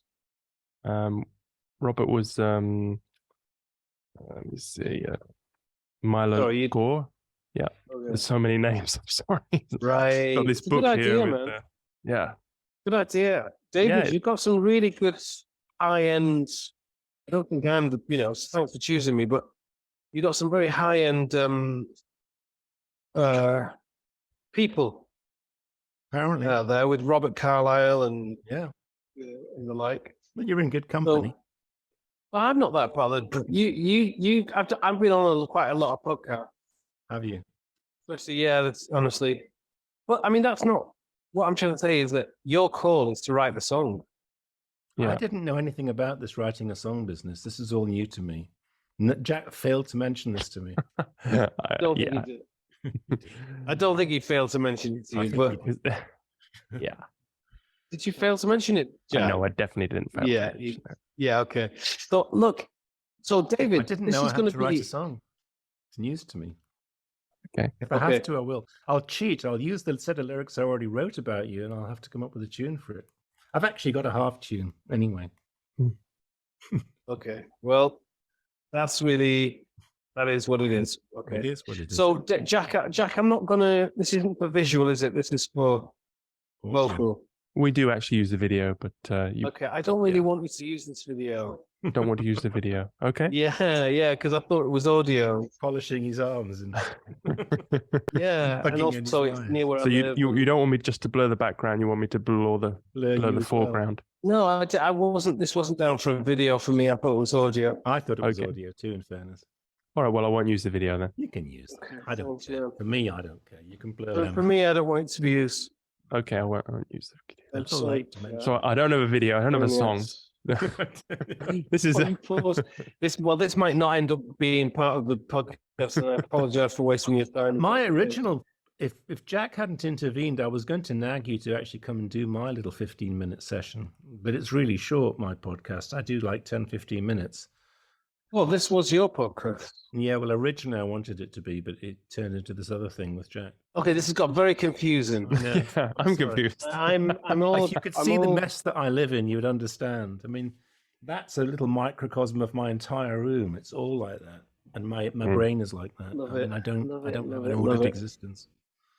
But I do. Love it. In a funny way, I do. I live with it. The chaos and the muddle. Yeah. Hey, man. Well, look, I hope you write a song for this. So do I. Just writing if songs. you don't, I'm having trouble writing songs. I'm always interested in something else. I lack opportunities because I don't do enough to create the opportunities. You create opportunities for yourself constantly because you're out there doing it, and one thing leads to another. Whereas I sit the back here in Devon in the outposts of nowhere where you can't even come to. I've been invited to go and see a symphony as a plus one. I've never seen a symphony, and here I am at 17. oh, go to it, man. So I think I might go and that would get me in London. So maybe breakfast. All I know is that none of our careers are. There's no one pathway, as you know. No. They last a lifetime.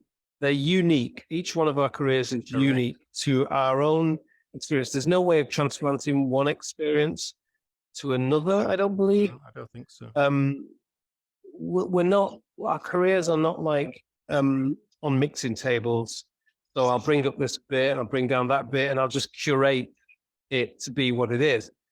My career is the result of the fact that, for example, at 21 years of age, I had a double page in The Guardian. That double page was based on my book, which was published in West London by a small publishing house. It's called Tender Fingers in a Clenched Fist. You know, and from 21 years of age, I've been a full-time writer by trade, man. So it's like that. You weren't doing that. You were, a hit record on Dire Straits, blah, blah, blah, whatever, and what I'm trying to say is that if you followed my past and I followed yours, there's no difference. It's ridiculous. If I could name anybody and I'd be like, our pathways are so incredibly different. I have never sold as many records or books in my entire career as you have with that one album. So there are so many unique. No, but what I'm trying to say to you is that each person's journey is unique, and there is no, I've spent most of my career, for example, in poetry, having earned, enough money to live on.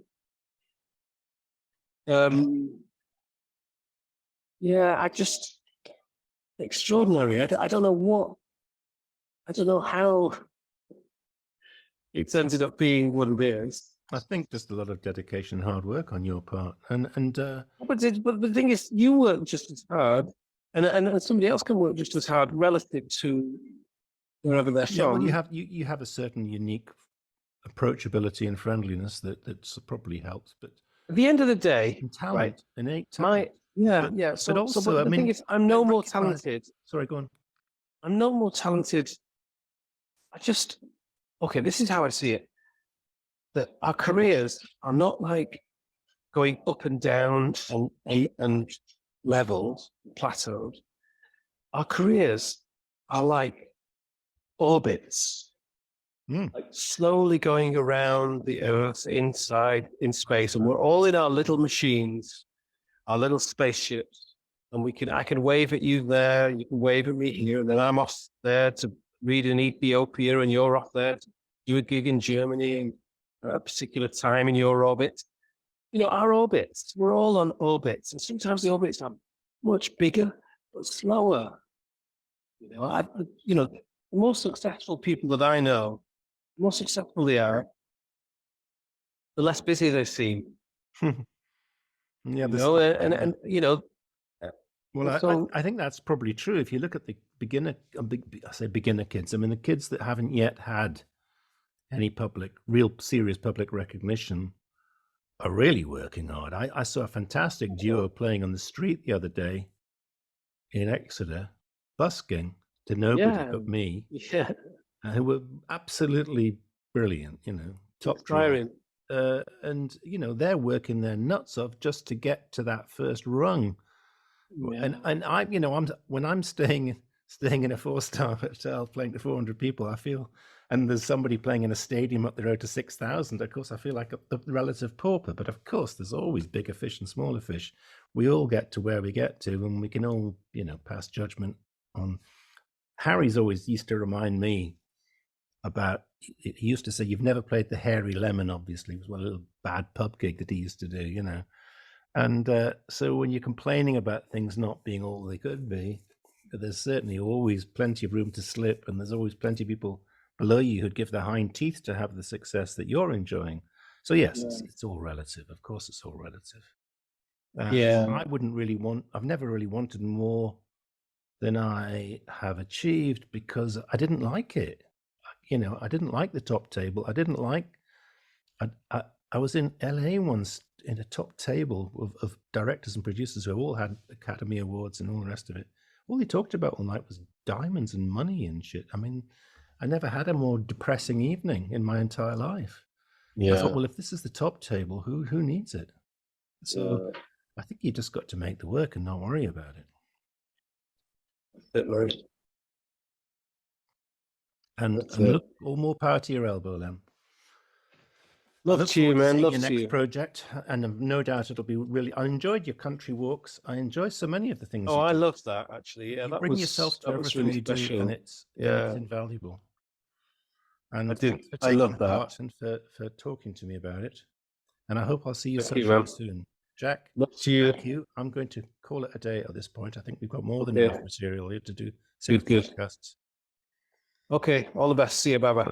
Thanks very much. Bye-bye. Cheers, Jack.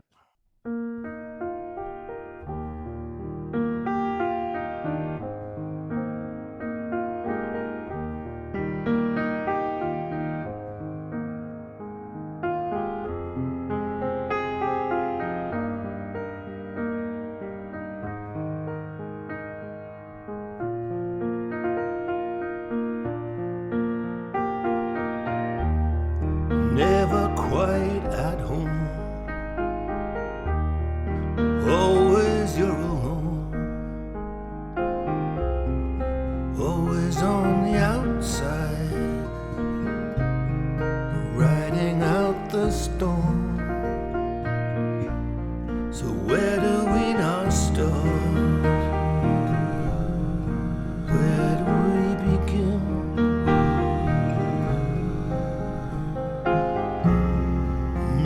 Looking outside, always looking in, always on the outside, never quite at home, always on the outside, and every Christmas you're alone, waiting for the dawn. Family full of strangers, barely holding on.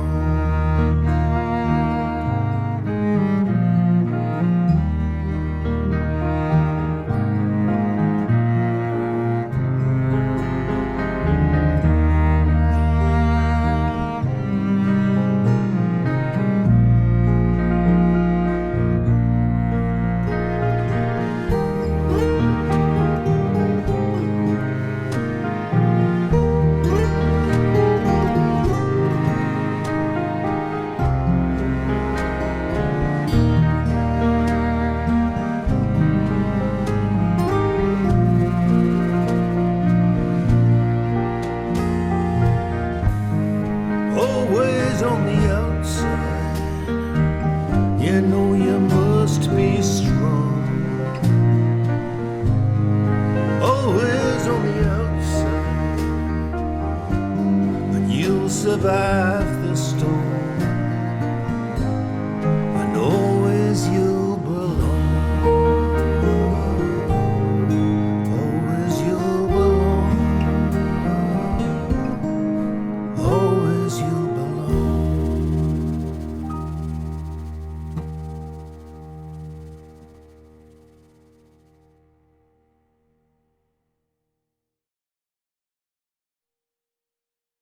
Thanks for tuning in. Hope you enjoyed the song and the episode. The song will be released next week. It will be available on all streaming platforms, but you can already pre-save. Please support the artists by following them on social media and adding the song to any playlists you have. This is a completely free show, and you've listened this far, so I'd really appreciate it if you could pay us back by clicking like and subscribe. And follow at Podsongs on social media platforms, or subscribe to the newsletter at podsongs.com for special updates. Or just tell the next person you see about this amazing show where musicians interview their idols and write a song about them. The songs are available for download from the Podsongs website as well, which pays a lot more than the 0.00 whatever we get from Spotify. You can also email me at jack@podsongs.com to give feedback, suggest an artist and guest combos you'd like to hear, or just say hello. We're a listener-supported show, and I'd love to hear from you. A final thanks to my researchers, Dori Verbo and Rosa Marino, my producer, Maurizio Sanicola of Goldmine Records, and musicians Massimino Vozza and Luigi Falcione. The next episode will be out soon. In the meantime, you can listen to more amazing episodes in the archives. Until then, have a great day.